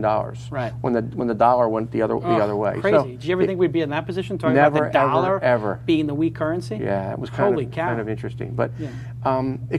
acquisitions are exciting, and it's growing your business organically is really, that's very important. Right. But growing your business through acquisition helps you get to where you really want to go a little bit quicker. Scale, which Scale. is something I talk about in the show over and over again. Something I've learned in my career, which is if you're going to build a big business, you're going to spend the same amount of time building the $1 million a year business or a $100 million a year business. Correct. You're going to be there 80, 90 hours a week. Your team is going to be there 60, 70, 80 hours, depending on their situation. You're going to all crush it if you're doing, music trainer or Music Trainer plus the other 20 sites. The other thing is we always look for synergies with our other businesses. Call centers, Synergy is a big word. What does that exactly mean? Well, basically, do they have a call center? Do you have a call center? Right. Can we consolidate? So redundancies, that? maybe some efficiencies. Efficiencies. And when you run businesses, people always say, well, particularly when you're working for a private equity or venture firm, they're interested in a couple of things: revenue, EBITDA, and metrics. So you're constantly looking to improve in all those areas all the time, and you have to get efficiencies when you do an acquisition. Right. If you're not going to get efficiencies, then you should just build the business yourself, absolutely, because that would be right. more efficient. Absolutely right. I mean, so flipping the coin, I have two more questions. One is buy or build, and then the other one is, so let's do the other one, which I think is interesting. If you were to flip it, you said what you need when you're going in to do the due diligence and what makes you want to buy a company. So if I'm an entrepreneur and I'm building a company, I'm saying, hey, I want to build this company. I want to get bought because I want to have a good exit. IPOs aren't happening, obviously, or not that many. From what you said, I need to have a really good team because you want to buy those talented people. So actually having talented people is critical. I need to have revs, obviously, and some profits, obviously, and customers. So if you're looking to sell press clippings, doesn't matter so much. Awards, nice, but maybe not so important. The talent is how much of the decision. On a percentage basis, how much would you say is talent versus the revenue, EBITDA stuff? Talent's really important. I mean, is it half the decision? Is it 2/3 it's the at decision? least half the decision. At least half the decision is the talent. Yeah, I mean, we bought this company, Verticor, recently, and it was the people that we were buying, mainly the CEO and some of his support staff. Right. And without him, right. I wouldn't have bought the business. Right. And the most important thing was, how would Tom and I get along? Right. Tom had been an entrepreneur for 8 years. He'd never had a boss really for 8 years. Now he's going to have a boss for the first time. Right. So I had to make sure that Tom and I were going to mesh and work well together. Right. And then I brought in a few of the people from my staff so they could meet him right. at the same time and see how they would interface. Right. And I'm pleased to say right now, it's working great. Right. We're all pleased, but that was very, very important. Now, the other thing was like Tom had the PowerVPS business. He had a virtualization business, which is a very, very new technology growing very fast in this cloud computing area that everybody's talking about right now. And Tom had all that capability. Right. And that PowerVPS is we're running that out of our with our DNA mail group now. Right. The same people are running that. And so some of that infrastructure, there's a synergy there. You're taking out this redundancy. Maybe data centers get consolidated. Yeah, we're doing big that. Cost savings. We're moving into Equinox facilities throughout the United States. Right. We're in Chicago, San Jose, San Francisco. Right. So now you got faster systems, cheaper prices. You get group purchasing. Right. And that's the sort of collective good that makes the acquisition make sense. But once you acquire the company, that's when the work starts. Yeah. All the work going up to it is a lot of work. But when the acquisition is done and the papers are signed, that's when real work really begins. Right. And it's not simple. Right. But it's exciting and fun and. I got to learn how to do acquisitions. See, I'm the other side of the thing. I'm the guy who comes in and says, I got an idea, you will it to happen, and then somebody buys it from me. I would like to be the buyer. I mean, well, it's exciting. I need to learn how to buy stuff. It's challenging, though. I always find that it's so expensive, and in my mind, it is expensive. I start thinking, I could build that. And maybe that's my limitation as an entrepreneur, is that I just think, I could do that myself. Maybe I'm too cocky. Is that how do you know if you should buy it or build it? Well, here's a perfect example, Verticor. Right. We basically thought that we could possibly build that. We tried to do it, and we just couldn't get it off the ground. And so I said, I went to Insight, and I went to Mike Triplett and Hillary Gosher, two of my board members. I said, hey, I need to buy something in this particular space. Right. They were incredibly helpful, and Mike and Hillary said, okay, we're going to get one of our associates on it. Right. They did. They came up with this. I met with the guy, but it took us 4 or 5 months to really get to know each other well. Right. And when Tom felt comfortable, and I was comfortable, we just went ahead, and then we moved quick. And so then... And then we had to go through the financing and all that type of thing. There's a lot of nuts and bolts and all that kind of stuff, but that's kind of boring. I mean, lawyers help you with that, and bankers help you with that, whatever. Do they ever? Yeah, they help you with a 6-figure... Oh, absolutely. God almighty. that's been my whole life with the lawyer fees and the. And when you do a deal, it's sometimes you're paying somebody else. This one we were not. We basically we didn't paying have their fees. We didn't have an intermediary or anything That's like good. that. Yeah. So that was a good thing. And again, Insight is incredibly helpful during that time. When I started at KANO, we was a company in serious trouble. Right. And So they brought you in. You're like a fix-it-upper kind of CEO? Basically, that was it. I was brought in to fix it up, and it was $20 million, and it was going down the tubes really fast. And the original business was DSL? The original business was actually a dial-up ISP that was a regional ISP. Did you take it public like AOL? Oh. Hello.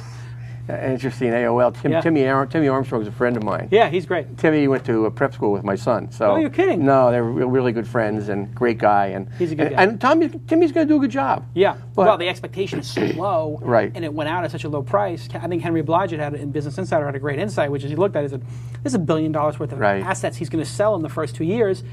That's almost half of the $2.4 billion. Right. That's the value. They're throwing off $1 billion in cash flow. It's undervalued by definition. So even if they imploded, it would still be break even at worst. Right.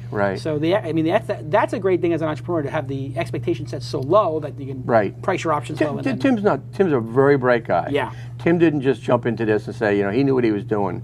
And I know with ourselves, Jason, we went out and borrowed $26.5 million.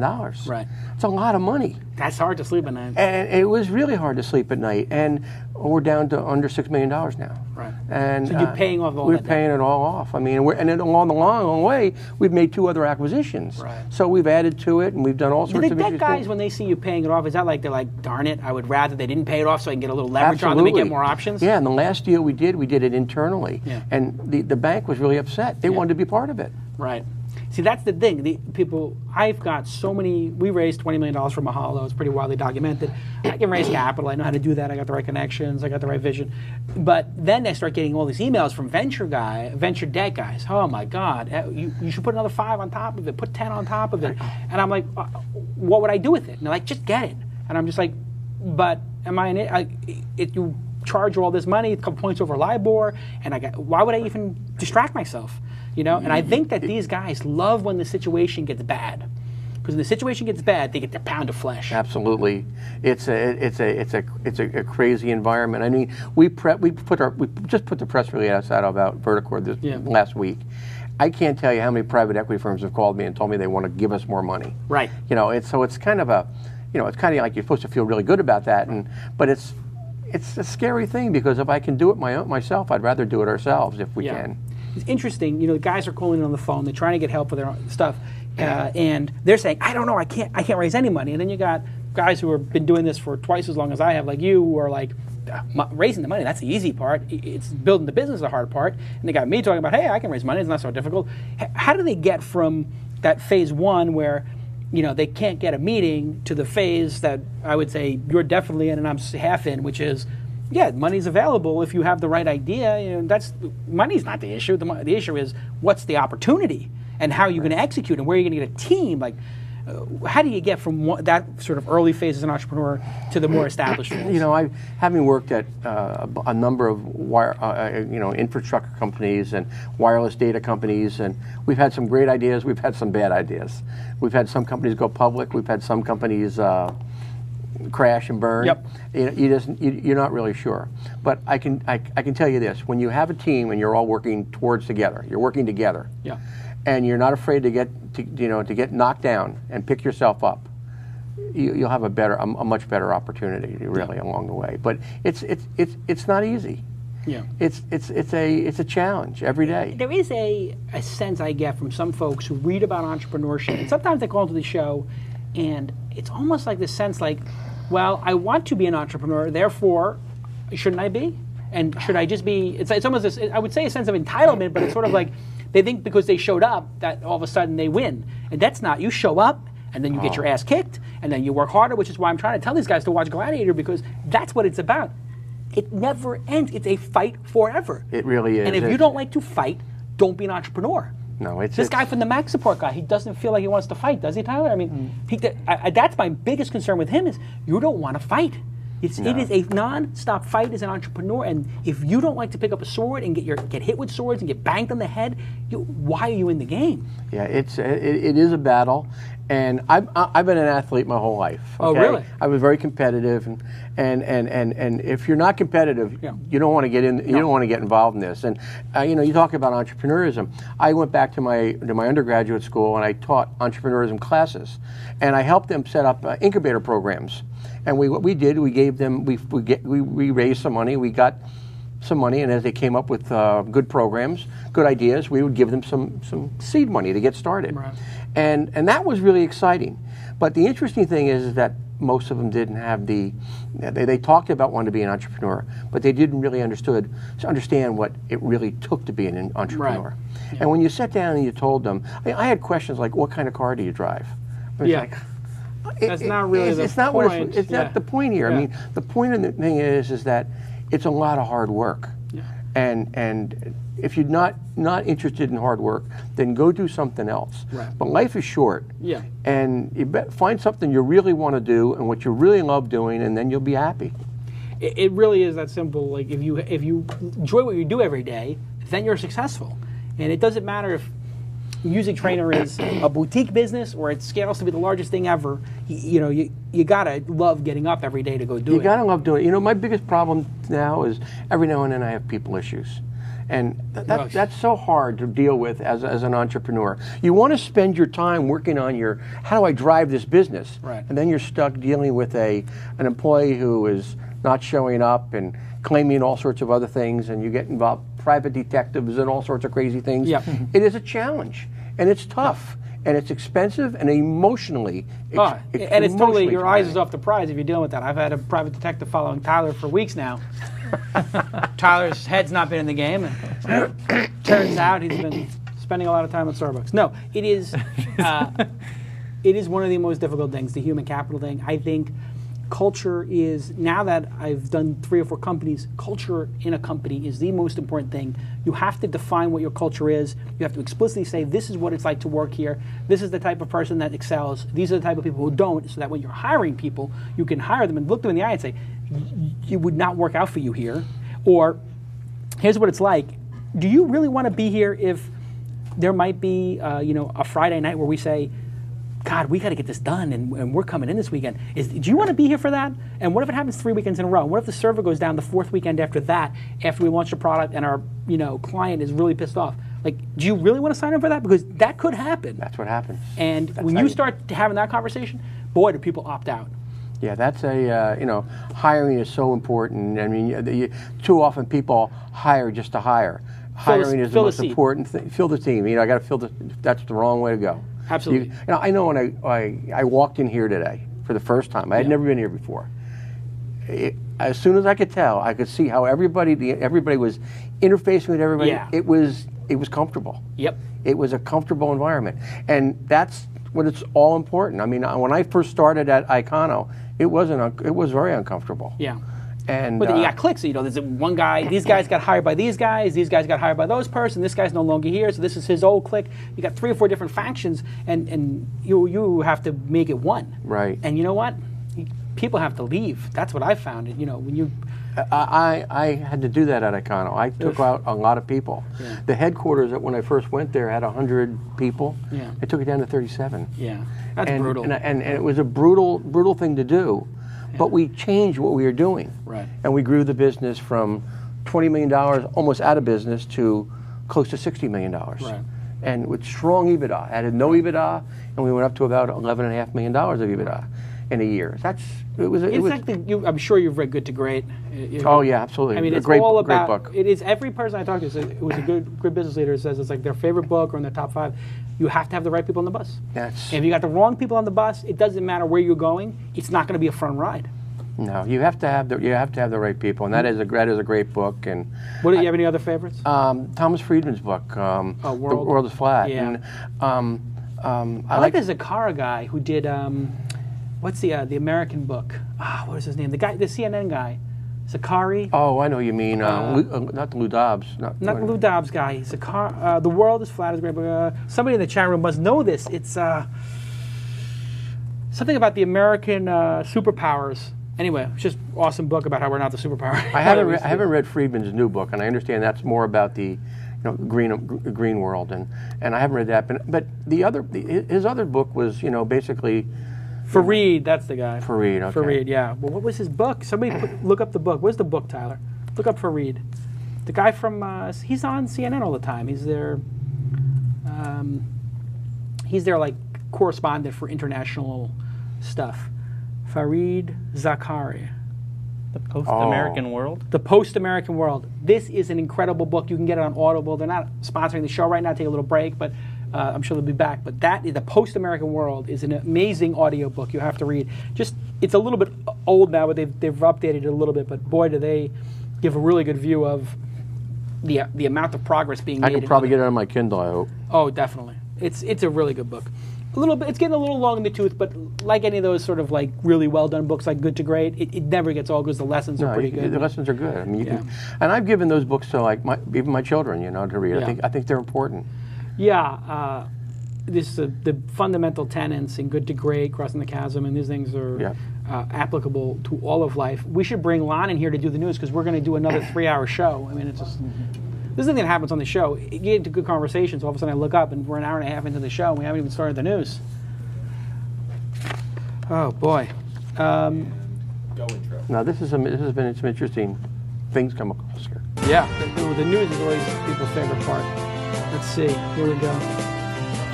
Lon Harris is here. How you doing? My news reader. We share the same couch, which is the same. Same custom shirts. Take your time there. I'm giving out cigars. I got a baby. Thank you very much. Thank you very much. Here's a cigar for you. Oh, plenty. A little classy cigar. Actually, interesting. My brother Jamie sent me the cigars to give out. El Rey de Mundo Cuban press box cigars. Very nice. Okay, so in the news.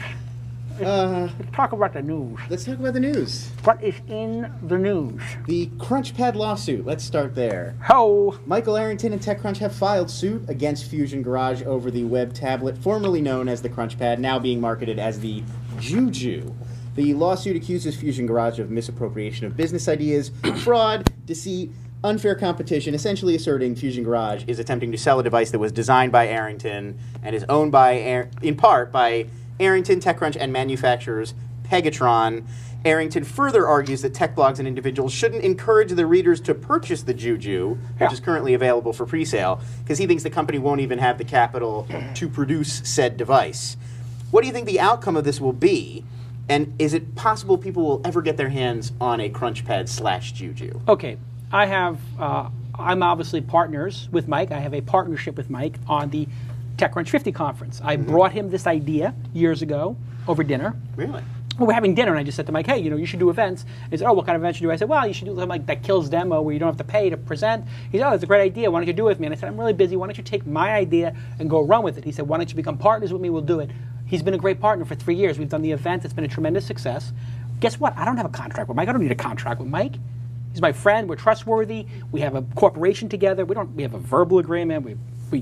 We do budgets every year. I mean, you don't have to have an ironclad contract to be in business together. Right. It's good if you do, but it's not necessary is the point. They obviously had a partnership. They were working out of the same office. They were developing the product together. Yes, they should have had a contract. Yeah. Both of them are wrong for not having a contract.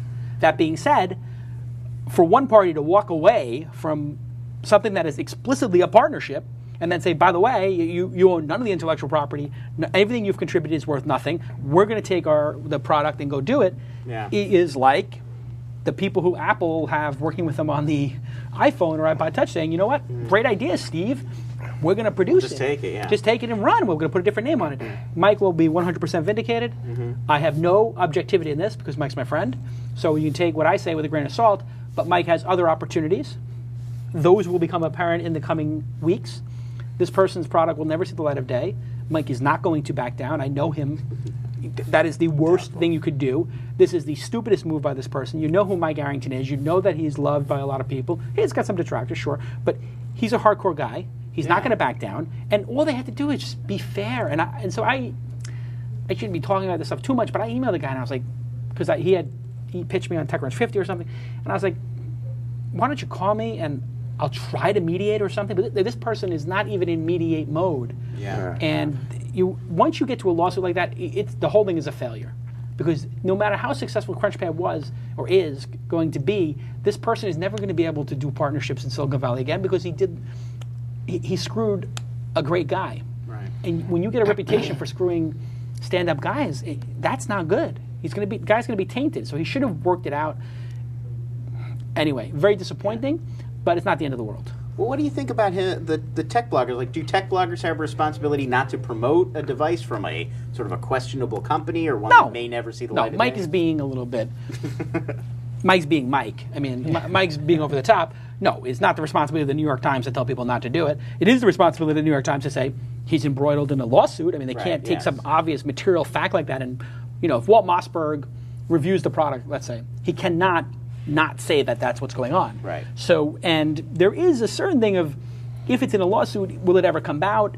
Maybe even I understand what Mike's saying. If Walt Mossberg reviews it and loves it and says, I love this device, but you might want to wait to see what happens with the lawsuit before you give them their money in pre-order. Right. That is sort of, I don't think Mike has the right to tell people they have to do it, but actually if I was writing about it, as a journalist, I would, obviously you have an obligation to mention the lawsuit. Yeah. And I guess you do have sort of a moral obligation to tell people, like, if you do put a deposit down at a company that has a lawsuit against it, it's sort of like, what the example would be? The people who are making the Mac clones.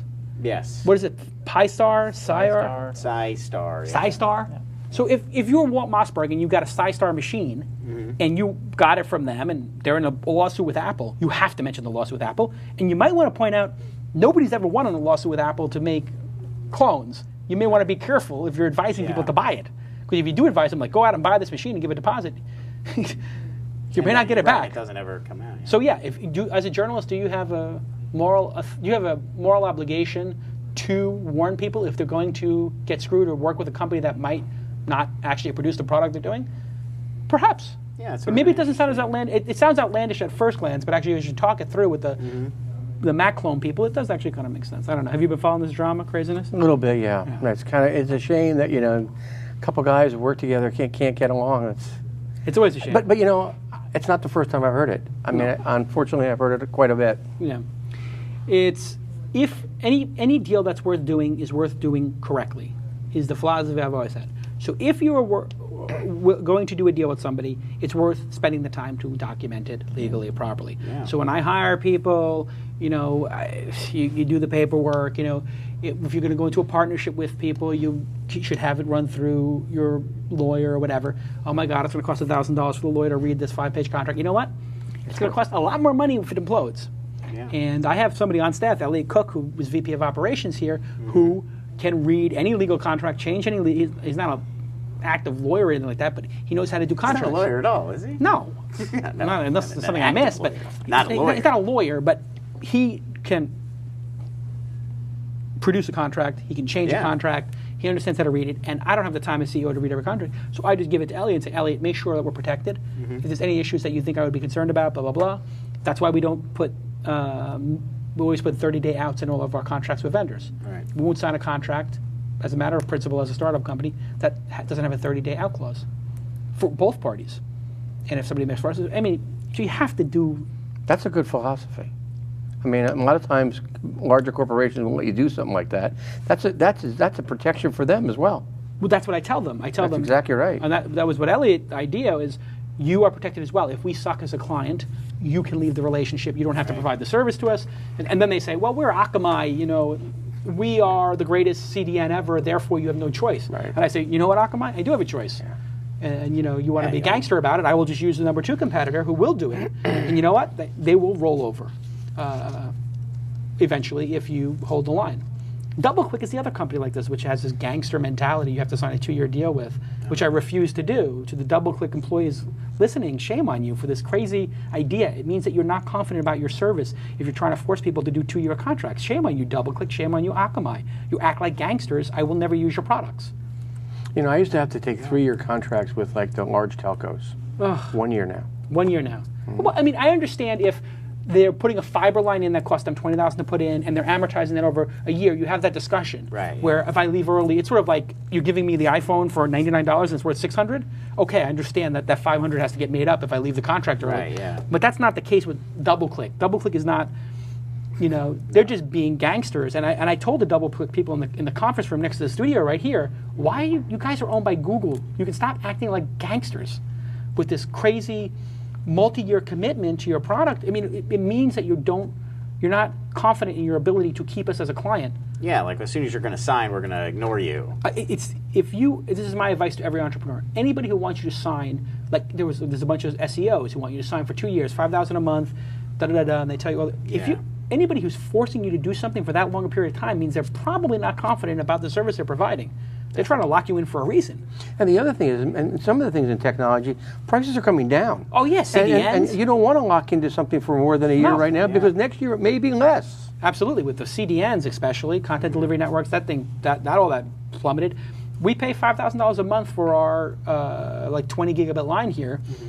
We had to put a fiber line in. We had to do a 2-year deal for that because it cost them $50,000 to put it in here. But you know what? Now that the fiber line's in here, we got Time Warner Business for it's going to be $800. So the $5,000 contract's up. Guess what? Bye-bye. See ya. We're done, We're going $800. And we get the roof antenna for a G for $1,000 for 10 megabit, never, entrepreneurs out there, never lock yourself into contracts. That is bad. Next story. Next story is about Blippy. The new service Blippy was launched today in private beta. The company seeks to answer the question, what are your friends buying? You set up a credit card to serve as your Blippy card, and then all transactions you make with that card are published online and shared with your friends. And the site is also teamed with a few online retailers, iTunes, Amazon, Zappos, so that there's an itemized list for your transaction. So people don't just see you spent $50 at Amazon, they actually see a list of the books that you purchased. So do you think people are really eager to share with their friends a list of everything that they buy? Would you want to do something like this? I have a Blippy account. I've been using the service for 2 months. Well, there you go. And answer my question. I have to abstain from discussing it. Oh, fair enough. Well, there you go. I think it's an incredible service. Mm-hmm. I think it's been incredibly successful, but I can't say too much more about it. Can't comment. I didn't know you were going to bring it up. Sorry. Well, it's one of the hot things people are talking about It today. is an amazing service. I am the user Jason on it. It's created by my friend Phil Kaplan, and I'm somewhat involved in it. Okay. But I can't make any announcements about that right now. Fair enough. But it is an incredible service. I've been using it for 2 months, and the idea, you can pull it up on my site here, on my laptop, is that you put in you match it to a credit card. So I don't have my credit card in there yet, but I'm getting an extra credit card that I'm going to write the word Blippy on. Every transaction I make on that credit card will be posted there instantly. Then it's really interesting serendipitously. So I have my iTunes on there. When I post what applications I'm using, like when I upgrade my apps on my iPhone, it puts them there. Right. Or if I buy music, then my friends comment on it and say, oh, if you like that album, you like this. Or if you installed that iPhone application, you should check out that. Yeah. My other friend Phil put up tickets that he bought tickets on Ticketmaster. So it just says Ticketmaster $1,200. Somebody said, what are those tickets for? He said, oh, I got 8 tickets to Lady Gaga. And somebody else said, can I buy 2 of them? And they said, sure. I bought 3 extra. Oh, well, so there you go. You're not going to put every single credit card transaction on there. No. Obviously, Tiger Woods not using the service. However, just the cell phone bills alone. Tiger Woods, Take those somewhere else. lots of hotel rooms, Yeah. multiple cities. Probably not a good idea. Car services for all hours of the night. Anyway, car repairs, in fact. But it is kind of fun when somebody buys, as you see there, an In-N-Out burger for people to have a discussion and pivot on that. It's updating your feed passively, and there is an incredible revenue potential here, obviously, because when you click on these things, if you click on In-N-Out burger here, it gives you a list of every person in chronological order that has had an In-N-Out burger in your network. So, for example, a friend of mine had Virgin in America on there, which is my favorite airline right now. I clicked on it. I saw all my friends who have recently bought tickets on Virgin. Pretty compelling. And I started a whole conversation with one of them. That looks like a first-class ticket. Is that a first-class ticket? I said, no, it's 2 of the premium things that, whatever. And I said, oh, do you know you can upgrade 24 hours before on Virgin and you get this incredible deal? You shouldn't buy those. You should just buy it, regular coach, and then upgrade 24 hours before. So this is going to be a major business. It also was interesting. Just last week, we were talking about Square, which is the company Yes. that lets you, anybody Jack can sort of Dorsey, the scan founder of of Twitter. Of Twitter. Right, that you can scan anybody's credit card like a street vendor. Yeah. It almost seems like the two things could really easily interact. I mean, you're yeah. using one app to sort of scan a credit card and pay for something, This and is- then immediately it shows up. You know what this everybody is? sees what you did. You remember Mint, which one that Yeah, TechCrunch officially the absolutely. first year got bought for $100 million? This is Mint turned inside out into a social network. Right. Yeah, that's It's it. basically putting your stuff, and everybody said, you know what, I would never put Twitter, what I'm thinking, what I'm doing right now, and then you see, oh, well, there's some benefit to doing that. Obviously, you don't put out things that you don't want people to not know, Right. and that's what people are going to learn here. And it made people uncomfortable with Flickr. Why would I share pictures of my kids and my friends and whatever? And they say, well, there's some pictures you will share, there's some you won't. Some you'll set on private, some you won't. So in this application, you can actually set, you can pause. Like I have my Amazon account connected, but I don't actually publish my Amazon because I don't want people to see what I'm ordering on Amazon. Yeah, it's a little... A little creepy. However, Yeah. I will go through my Amazon list and say, publish this one, and this one. So Gladiator Blu-ray, yeah, publish that.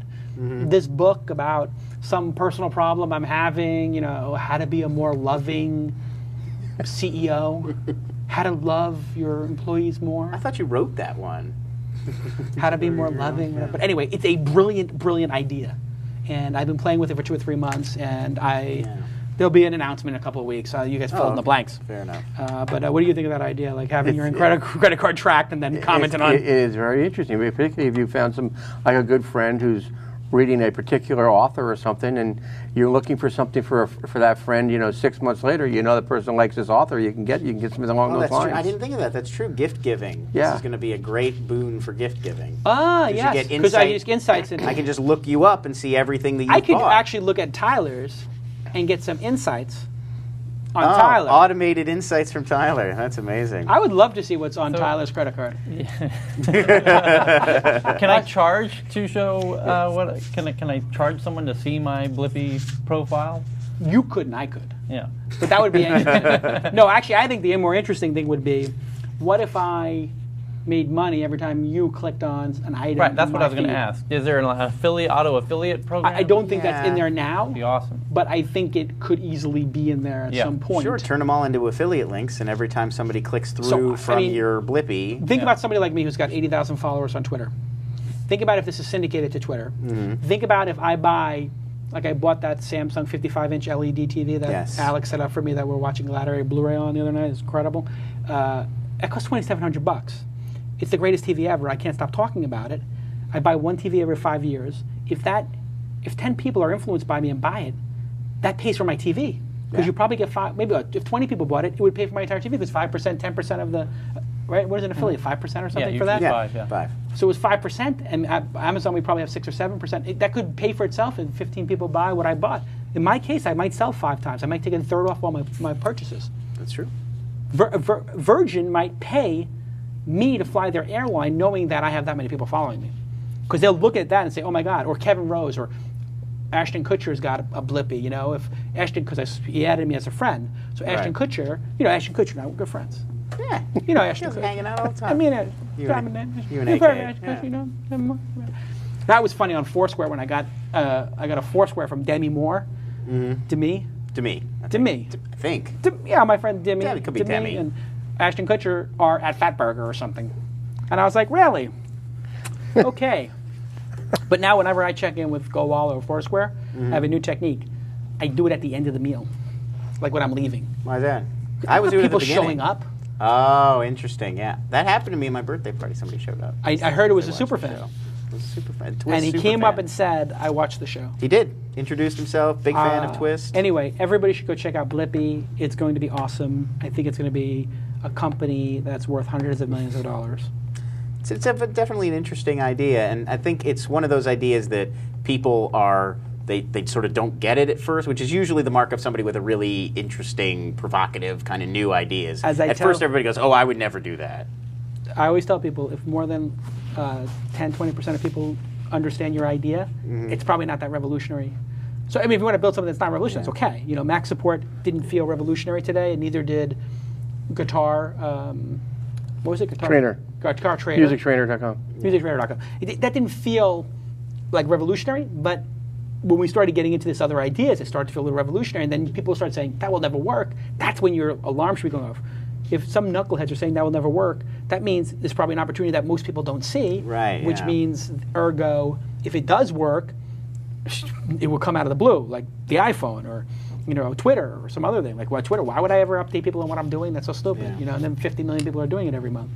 There's going to be a lot of hilarious situations where people blippy things unintentionally. Don't really use the wrong credit card. Well, like you said, accidentally. you're getting a credit card just to deal with that. Yeah, Just I to deal think with you'd that. have to do it. Makes that a way. lot of sense. You would Well, have what to if do there, it and what that if there was a blippy credit card? way. There's yes that. And then you just, no, I'm just taking my you blippy. get trained to not use it unless you want everybody to know. Which is what I was actually asked a question on Mahalo, and if the audience can help me with this, I was thinking maybe we should have a Mahalo credit card that gives you back Mahalo dollars into your Mahalo account Yes, I as saw that a today. thing back, and then if you made Mahalo dollars, we could put those on your credit card to spend. Almost like frequent flyer mile cards or something. Like a frequent flyer miles. I'm trying to rewards figure out if back. there's somebody who could who could consult with us or partner with us to create that card. There's got to be some company that creates loyalty cards for people.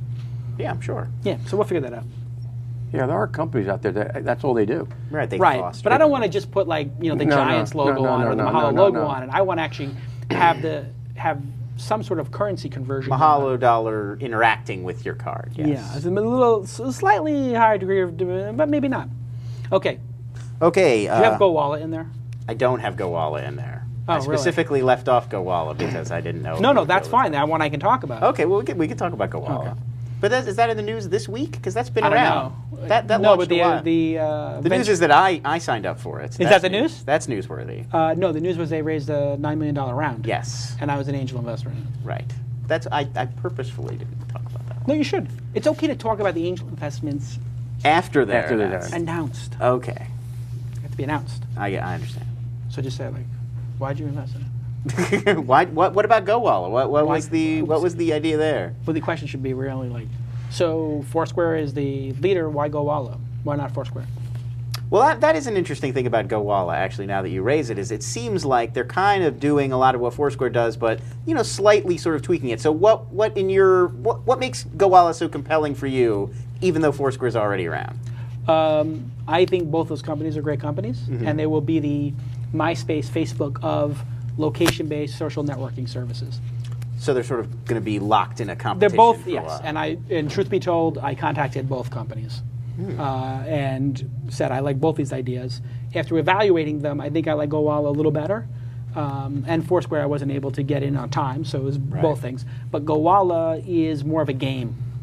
It has a game aspect. You're leaving things at locations like what do they call that, geocaching? So it's sort of got a geocaching thing to it. So I put in a couple of restaurants and I left items there. Other people come, they take the item, they put something else there. Yeah, you can swap out You swap items, and it constantly, if you use GoWalla, is showing your GPS location. And it's not based on like a database of locations. It's based on this is a GPS coordinates. So it leads to a lot more gaming possibilities. Well, and how and I think do it's better executed. Where do they? The UI is certainly it's Buttery. prettier and more It's more enjoyable, refined. more pleasant to navigate. Yeah. I think it's Facebook to MySpace in that regard. Right. Yes. I think Foursquare is MySpace-ish, like kind of clunky. Yeah. And I think and GoWalla's got a more Facebook cleany, fun. It's definitely, if I was going to recommend one to a parent or someone non-technical, Correct. it would definitely be GoWalla. That's Right. the one that's much more accessible. That being said, I would never say anything bad about Foursquare. I think they're going to both be I love equally Foursquare, successful. Yeah. I Well, think now I'm checking in to replace TWiST. It's a whole, that's actually what whole I've thing. started doing, and I sort of feel like I don't want to be a jerk because I invested in one and not use the other, so I'm using both. Well, I still like them both, and I want to win in both. That's the thing. I want to be mayor, and I want to leave items in places. Exactly. Yeah, so. Have you seen any of these services, Foursquare? No, I have not. GoWalla? I have not. Interesting. Basically, you check in and you say, hey, I'm here, and then all your friends know you're in that location. So if you go bar hopping, you're not tweeting it, you're saying, like, the GPS on my phone tells me I am Exactly in where you're at, and you can Mahalo. find people. I check in, and then what happened was one time with Foursquare, this is when I realized the value of it, I was in a specific terminal in SFO. So I clicked, I'm in the international terminal, Terminal 5 SFO. My phone rings. It's Steve Gilmore. I'm in the SFO terminal. Where are you? I said, gate 18. He's like, I'm at gate 22. I'm like, meet you in the cafe. Went to the cafe, hung out for 45 minutes with my friend. There you go. That's great. I mean, That's that great. is the serendipity that's crazy. And the other thing that's interesting is now people are going to the places I recommend on GoWalla. So I'm putting in like these Korean places that my wife takes. My wife's Korean. We go to these Korean places down in K-Town. And Now I have so many Korean followers on my Twitter account because I syndicate to it, Right, yeah. talking to me about, oh, this is the best pot binsu, and if you want sundabu, you got to go here, and bulgogi over here, and it's incredible. Yeah. Then I talk to my wife, like, we really have to have the pot binsu over at this place, and she's like, how do you know about that? I'm like, oh, I'm big in You're plugged in. I'm big in Korea. What are you talking Plugged about? in, yeah. People are like, oh, mad props to you. Anyway, I think it's fun. I think it's AOL Instant Messenger or Yahoo Instant Messenger for this generation. Yeah. It's a new, persistent, fun instant messaging service. These two things are going to be, what will happen is the carriers are going to realize at some point the carrier business, not so great. They'll miss it. And they'll say, we need to be in the services business software. You think they're going to miss it? They'll get in too late. Yeah. So I think they're going to buy these things.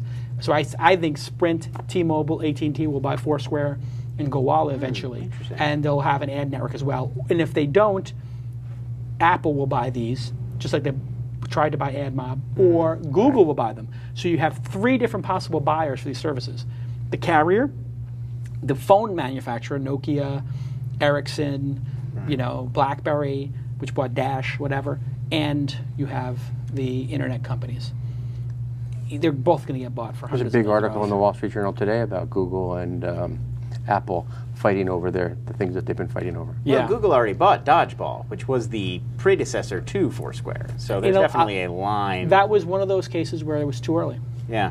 I mean, They were a when little ahead of the Dodgeball curve. came out, you didn't have GPS on your phone. You had to manually put in where you were, and there was no way of telling. Now with Foursquare and with Gowalla, it's like a lot of ideas. YouTube was tried 50 times in the year before it happened. Yes, there and were it a lot of those. didn't work 49 times, and it did work when they did it because they used Flash, ubiquitous installation, and syndication, and they made it free. Everybody else was using Real Player or plugins or Windows Right. Media File, or pick one of these 3 different files. Nobody ever used Flash. Nobody ever made it free. Boom, YouTube gets a huge lead and wins. Gowalla, Foursquare, both are going to win. Okay, next one. Next story. Earlier this week, Apple allowed the Ustream live broadcasting app yes. through, the first app available for the phone that allows you to stream live video over a 3G connection and broadcast. This comes on the heels of the approval of Knocking, an app that allows peer-to-peer streaming. Is Apple finally coming to its senses and loosening restrictions on which apps can get through, or is there some deeper strategy at play here?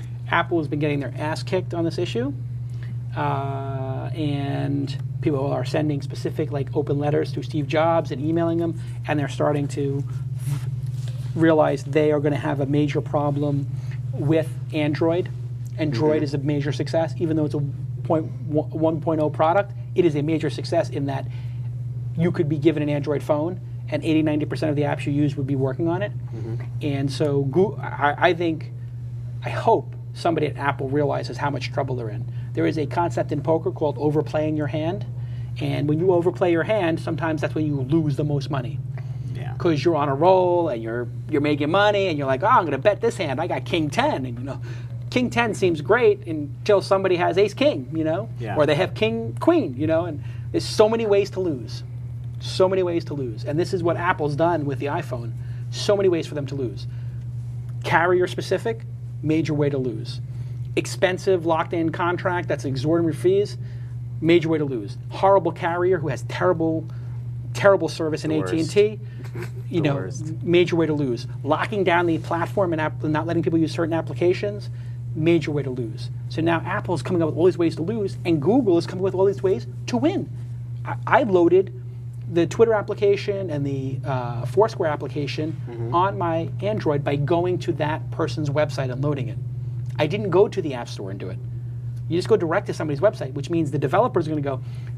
The Ustream developers would have had their application out a year ago if it was on Android. They wouldn't have waited a year. Apple is not the only game in town. Right. If you were going to be, a jerk and be like, hey, I'm going to make you wait a year, or make you wait a month, that's just incongruous to the whole concept of software development. Gatekeepers are incongruous to the internet. People route around gatekeepers on the internet. And Apple is setting itself up as a gatekeeper, and that's why they got in trouble with the baby shaking application. Because you can never, you're always going to make mistakes when you approve something. So if you approve something, that if you create an approval process, you're responsible for every application, Every single thing that every gets through, mistake yeah. everybody makes is your mistake now. Which is why the baby shaking application, I got this guy emailing me for a month. Well, I'm the chairman of the internet, so the guy who runs the organization for baby shaking feels like I have to be the guy who convinces Steve Jobs to come speak at his conference and apologize. Like, why are you emailing me? Email the PR. It's like, well, people know you and you should. You know Steve Jobs. I'm like, I met the guy once or twice. You know, like I don't know Steve Jobs. Steve Jobs doesn't know who I am. Anyway, that they're getting pressure, and somebody in Apple is starting to wake up to the fact that they're hated by developers. They're becoming hated by developers. If you are a company that needs developers to make their platform worth something, having developers hate you is not a good strategy. No, not really. Well, especially, I mean, Apple's so basing its whole marketing around there's all these amazing apps, and there's an app for that, and they can't have that community turn on them and stop making apps. That would be bad. The whole reason we all invested in the internet was because it's open and fair. Yeah. Why is anybody supporting a closed and unfair system? Just to make a quick buck? I don't think it's a good idea for us as entrepreneurs, as businesses, as citizens of the internet to support closed platforms. If there's a closed platform, we should object, we should say we object, and we should not participate. Hold on a second, I got a call coming in. My iPhone. I'm not objecting that much. Right. Okay. What do you think about that, their iPhone being all locked up? I think that's wrong. I mean, when you talked about the internet too, you talk about net neutrality and things like that. From my perspective, I mean, you know, that drives me crazy. Yeah. I mean, I'm so far against that, it's not funny. And when I see the carriers fighting so hard for it, Yeah. boy, it's a real pet peeve of mine. Thank God Obama's in office right now, because at least he understands this issue. Yes, he's much better on net neutrality than say, I don't. Well, I John mean, McCain. put it this way: the guy used a BlackBerry. I mean, Bush doesn't even know how to use a computer, and his dad didn't know how to use a scanner at a supermarket. Supermarket. Yeah. It was I mean, pretty this funny. is the biggest Luddite family ever. They love starting wars. They can't figure out how to use a scanner. They've got people for that. They got you people know, for that. they've We got have drones. people. Yeah. Don't we have a drone? They've got somebody You know? to take care of that for them. Oh They're my busy. God. Okay, moving on. Facebook. We've done 2 hours of show. We have. Yes, it's been a while. I promised myself we would stop at an hour and a half. Keep going. It's too good. It's too good. Can't stop this. Can't stop this. Facebook has opened up its content to the general public as well as search engines in hopes of increasing the site's traffic and visibility. Yeah, because 350 million people using your service a month isn't enough. They need more visibility. Facebook, they got Just to what get we their need is to do a Google search and see like 50 they gotta Facebook get, results. They got to get their name out there. When's the last know. time you saw a Facebook result and a Google result? Well, it hasn't been out there before. I know. because I'm just saying. your Now privacy, yeah. it's gonna be really annoying. You're gonna type in iPhone. It's gonna be like Yeah. Facebook.com/iPhone. Every status message you write could now theoretically be seen by the internet at large. For users who have never previously edited their privacy settings, this is the biggest part, I think. The site now defaults all of your contributions to being publicly available. I can't believe these. They're such idiots at Facebook. Every step of the way, they screw up every privacy decision. Yeah. I mean, if you said, "Can we figure out what the worst decision to make on privacy is 5 times in a row?" That's exactly what they've done. If you said, "Who is the stupidest person to make a privacy decision," and put them in charge of privacy at Facebook, that's the situation they are currently in. How, after Beacon and a lawsuit and all the $11 million donation, the nonsense, could they do this? I am in shock.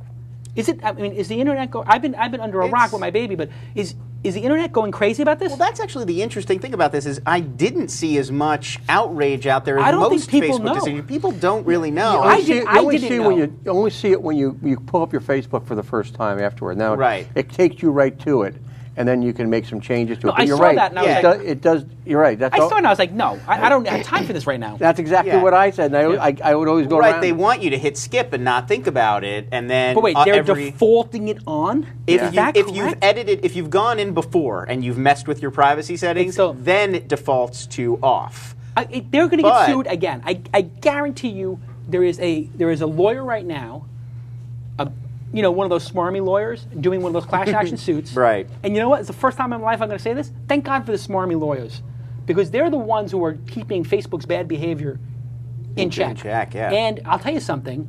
Chris Sacca made a really good point on Twitter that was syndicated on Gawker I saw this morning, where he said, like, hey, Facebook, huge mistake. You're going to lose good engineers about this, because engineers are principled people. I can tell you this because I work with engineers all the time. I've worked with them for decades. Yes.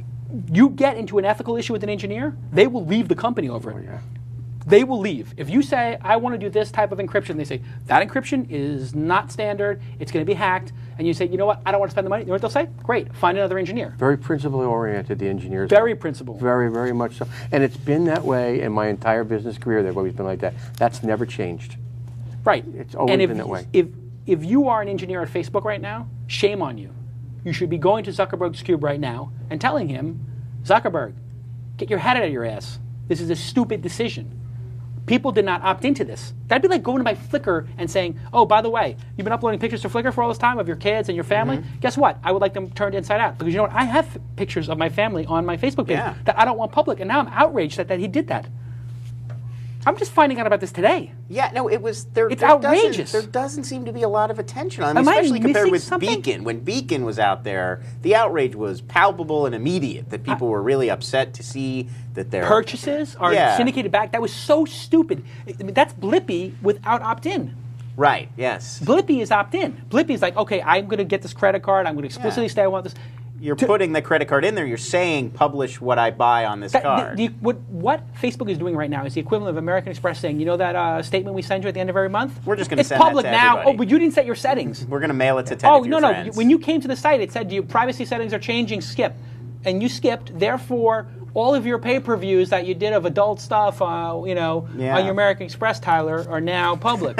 Yeah, but as Eric Schmidt said, if you're doing something questionable, maybe you should rethink. Maybe you shouldn't be doing that. That is the other. I saw that comment. And I said, That's my next story. I go away for 1 week. I take 1 week off, and the internet goes crazy. We'll segue right into that. That's the next story. I'm gone for less than a week, and Eric Schmidt says the stupidest thing in the history of privacy. Quote, It's Facebook does the stupidest thing in the history of privacy. If you have something that you don't want anyone to know, maybe you shouldn't be doing it in the first place, he says, to CNBC, no less. Okay, to the Twitter audience, to the TWiST audience, it is your moral obligation, your Geary, to right now say, dear @Eric Schmidt, how could you say something so stupid like, and put the quote there. What is the quote exactly? If you have something that you don't want anyone to know, maybe you shouldn't be doing it in the first place. If you're doing something you don't want somebody to know, maybe you shouldn't be doing it in the first place. @Eric Schmidt,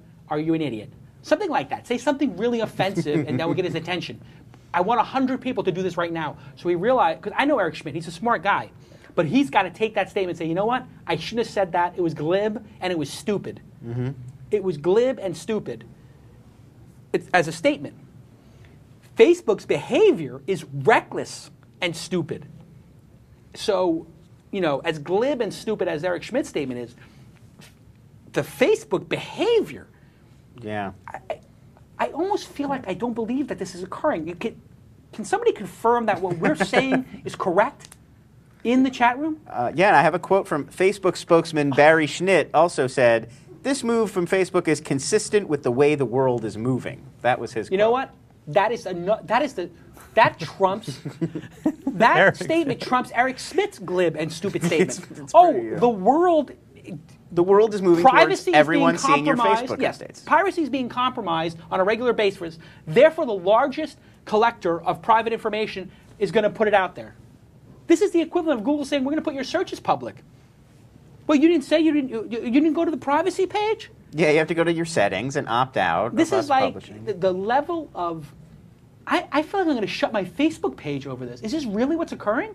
If this is what's occurring, I am shutting my Facebook page off today. Well, you can go to the privacy settings and tell it, I don't want old setting is what you would choose. I don't want to have to police Facebook. Yes. My job is not to police Facebook's bad behavior. It's Facebook's job to build and maintain trust with their user base. And this is strike number 17. How many times have they done stupid stuff like this?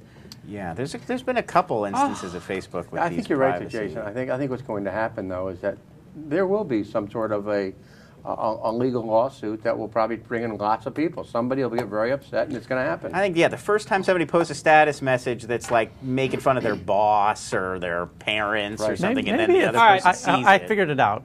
Go ahead. It's bad decision marketing. It's absolutely brilliant. He's intentionally making bad decisions for the marketing. So that we all would talk about So I can write an apology letter? Absolutely. All right, yes. stop everything. I need a real TWiST fan to do this. Okay, cut the message starting now. Open message to Mark Zuckerberg from Jason Calacanis. Mark, you're a brilliant guy. We had dinner at TED together back in the day. Blah, blah, blah, blah, blah. Name drop, etc. You have no idea what you're doing when it comes to privacy. you have a lack of leadership at your company when it comes to privacy, and you have a glib and reckless approach to people's privacy. You are a brilliant engineer who is creating a level of mistrust with his users that is unprecedented and obnoxious. You are very successful, you're a billionaire, congratulations. It doesn't mean anything if you do something so offensive to your user base, you will lose them. You cannot do this kind of stuff. I know you're only 20 years old or 15 years old or whatever it is. You don't wear socks and you whatever. I don't care. You got to grow up. You have 350 million people using your service. Stop doing childish things. End of message. Somebody cut the message. Somebody a super fan will cut the message. It'll be up on YouTube within an hour, I would say. Okay. That is, is it real? I feel like I don't believe what I'm hearing. They really just flipped everybody over to public? Well, only if you. I want to be accurate Only if about you didn't this. switch it back. If you've ever edited your privacy settings on Facebook. So last year you went in and you manipulated Who stuff. does that? But right, nobody does that. But then they'll default to your old settings. They won't change Nobody it. does that. But if you like, that's 2% of the people. If you 90-some% of Facebook users have never touched your privacy settings, it is automatically flipped to now all of your status messages, all of your messages on Facebook can be read by the internet at large. When and did search this go engines. down? I think it was 2-3 days ago. Yeah, not long ago. This is exactly when I was out of the office. This week, yeah, probably Wednesday. you know, I first saw it, I think, on Wednesday. When I went I'm to going to Facebook. write. I'm writing an editorial tomorrow, and I'm going to ring their bell. This outlandish. This is my title of my email. I think it was Wednesday. Facebook I think it was Wednesday. is But reckless to the point of absurdity. That should be a good email post, huh? That sounds like a good title. But the Reckless to the key, point of absurdity. there is a key differentiator between Facebook and Twitter, and one of them is when you sign up, one of them is closed and one of them is open by default. Well, Facebook, the whole concept has always been that it is your network, is closed to your network, and you decide Right. who sees what you're writing. It's integral to the service. I think as Facebook's been growing more and more towards Twitter ever since that acquisition didn't happen, they fundamentally believe that the open default is the better option, and they had to make a switch at some point. I'm losing my mind over this. I'm really getting on tilt. I promised myself I wouldn't go on tilt.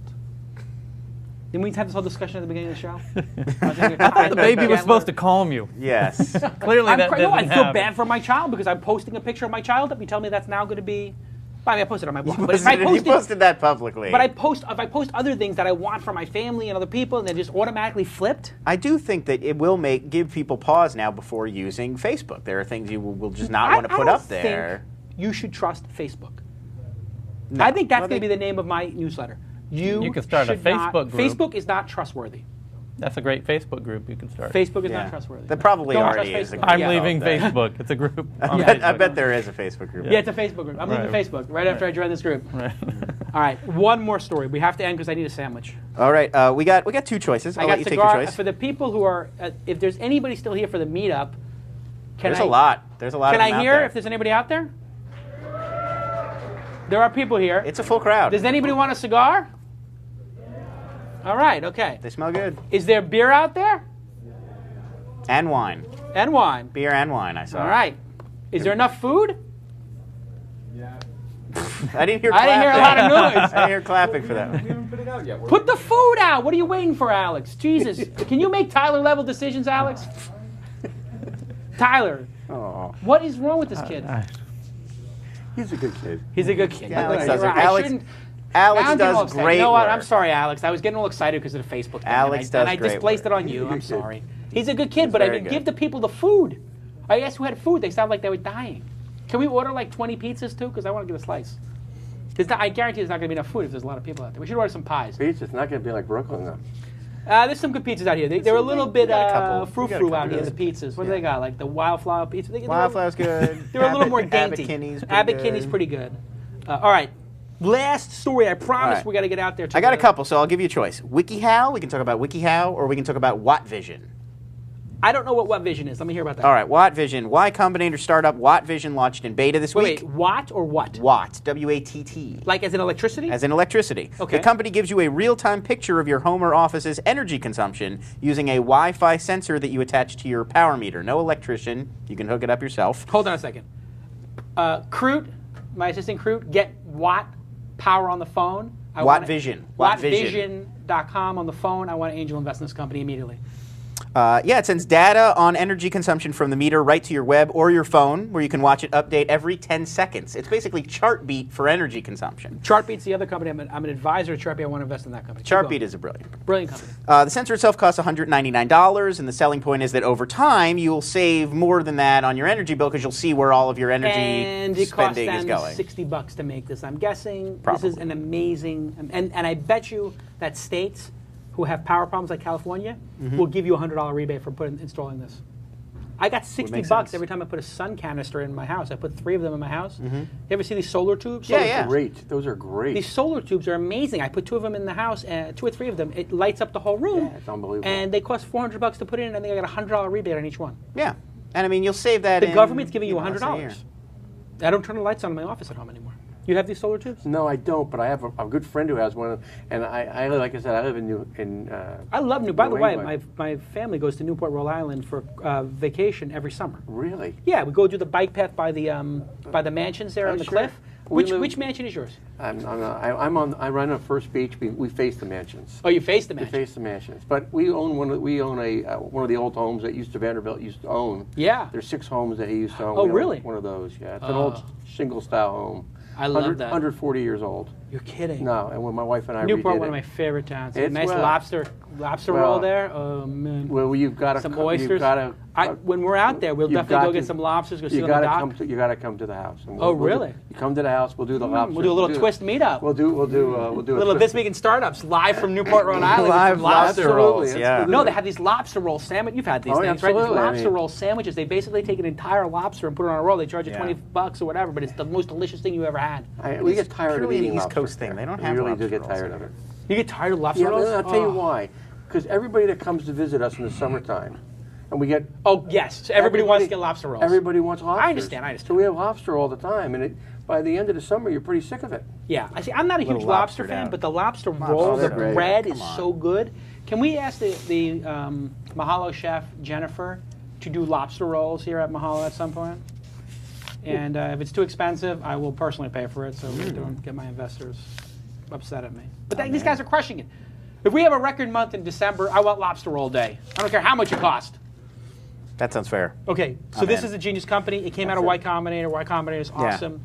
It's a great idea, and Is there actually a question at the end of the thing? Go ahead. There was. But co-founder Savraj Singh argues that Watt Vision has a leg up on competitors like Google and Microsoft, who have also said they're interested in pursuing similar strategies. But Watt Vision has the immediacy and the ease compared to larger scale solutions like power companies and grids would get involved. Oh, those guys are so and- inefficient. You need a third party to do this to kick them in the ass. Right. So that was basically my question: is do you think a small company like this with an interesting, innovative idea has a Totally. shot Of against course. big players? Of course. Does the Tesla have a chance against the big car companies? Of course they do. I wouldn't be surprised if that device was even less expensive, because a meter only costs it's under $50. I think the Wi-Fi part of it has to have Right. a server, light Linux server, and they probably have a good margin in there, and they're probably building them in low quantities. When they start building in high quantities, the price gets cut in half. Yeah, and I mean, This should be mandatory. The ease of installing it. I think they have a video on the site. You can see how easy it is to just hook it up, and you don't have to have any The professionals number one out there. issue facing the United States is not the environmental problem; it is the energy crisis. Because the energy crisis is what causes the environmental problem right now. It's just a helicopter or something. Don't worry. Okay. Anyway, we should make these things and solar tubes and solar mandatory over the next 20 years.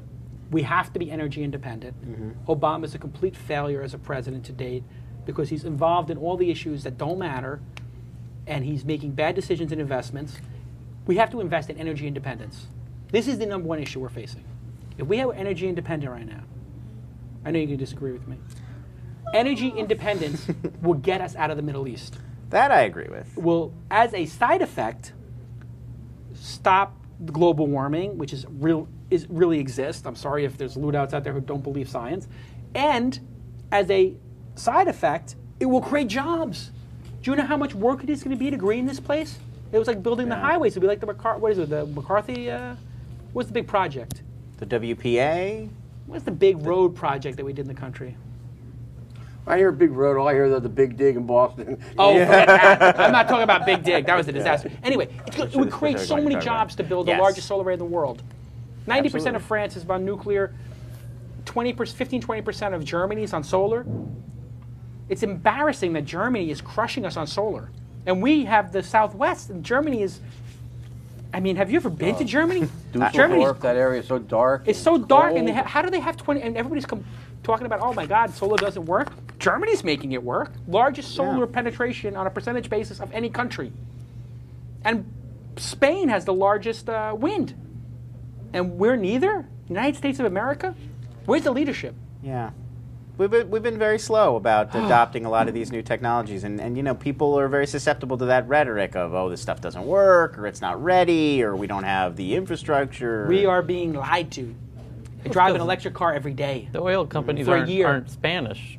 If the oil companies were Spanish, maybe Spain would. Yeah, maybe if Germany had some more oil fields, it would make a big difference. That's really it. There's a lot of propaganda out there. No oil in France, therefore they're 90% nuclear. You know, and you don't see, you know, God. Now we're getting into the Read the News program. Yeah, well, that's right. Which we got to do separate. Coming soon. This has been a great show. Thank you to all of our sponsors, of course, DNA Mail, PowerVPS, with that great deal. If you tweet at PowerVPS, you could get free hosting for life. 5 people are getting it for life. That's amazing. People who are on the show can't participate. Sorry. I know. And thank you at WebSpy, thank you at PowerVPS, thank you at Ustream, and of course Bing, Bing, Bing, Bing, Bing. Everybody loves Bing.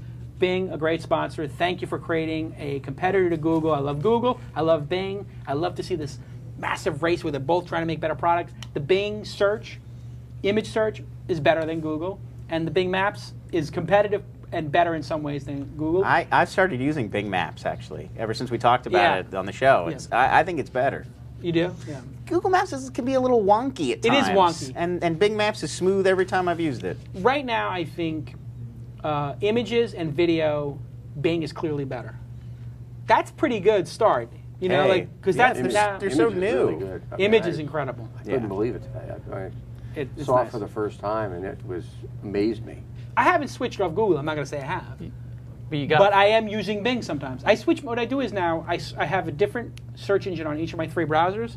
So I have Google, Bing, and Yahoo on 3 different browsers so that I can keep up to date and I try the different ones. Right. Image search, video search, much better. Maps sounds like it's a jump ball right now, but probably leaning towards Bing. And Google obviously has a lot of market share, but it is good that there's competition. I love both companies. Yeah. And I love Bing for sponsoring the show. Thank you to Bing. And of course, I love you guys for all the incredible well wishes to my wife and I. It's very touching. What can I say? It was very nice of everybody. Hundreds of comments on photos and all kinds of great stuff. What an amazing week. And to anybody I've ever fought with or disagreed with, I'm sorry. I'm going to be a better guy. I'm going to just soften up. You and Jimmy At Wales. the show can. You and Jimmy Wales are going to finally bury the hatchet? No. Jimmy Wales? No. Yeah, no. Still not that one. Only because, I'll tell you, I would have no problem with the guy, except for the fact that he tried to take away Larry Sanger's credit as the true founder, the guy who named Wikipedia. It makes my blood boil. I just wish Jimmy Wales would come out and say, listen, I was part of the creation of Wikipedia, but Larry Sanger named it and was an equal part of it. We're co-founders. It won't even say that. And that is the worst thing you can do in life, is take away credit for what a man did, or a woman, a human. I've left the company over that. Of course. Yeah. It's principle. I mean, to take away a person's credit is the lowest thing you could ever do to somebody. I mean, that's what we all want. I mean, it's a very simple thing. You want to be recognized for the work you do, and you want to work with good people. Don't mind working hard, even. Just if I can get credit for what I do. This is why I tell you, I always had great success with female employees at the magazine and onward, because I had multiple ones say to me, I love working for you. And I'd say, oh, wow, what's so great about working for me? And they said, well, I get credit for the work I do. I never got credit before. And I'd say, well, why wouldn't you get credit? They said, oh, some guy would just take the credit for something we were doing. So why would you let him? They say, well, you know, it's not worth the fight, and I'm gonna, you know. I always say, wow, you should. I mean, fight for your credit. Yeah. Some people don't fight for it. But anyway, what a great show. What's next week? We have a show next week? Sean Gold. What? Sean Gold from Cocoa Dots on next week. My old friend, co-founder. Well, he's not really co-founder, but he was one of the first 5 employees of Weblogs Inc. He certainly made the company very successful. He was the guy who got us all the major sponsorship deals. He's a brilliant entrepreneur, and now he's CEO of Cocoa Dot, and which was a TechCrunch 50 company. George, thanks for being on the program. Good job. A real pleasure. I really enjoyed it. Thanks for the support.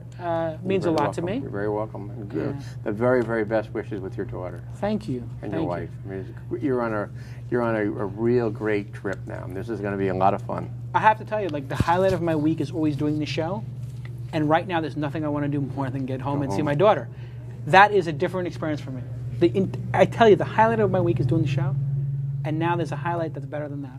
Life just gets better, doesn't it? That's great. There's a higher light. I just realized at this very moment. Oh. Aw. Everybody in the chat room, rate the show on a scale of 1 to 10, and I will see you next week. Bye-bye. With this time, I go for mine. I get to shine. Now throw your hands up in the sky. Go for mine. I get to shine. Now throw your hands up in the sky. They always leave. She said it felt like they walked and drove on me.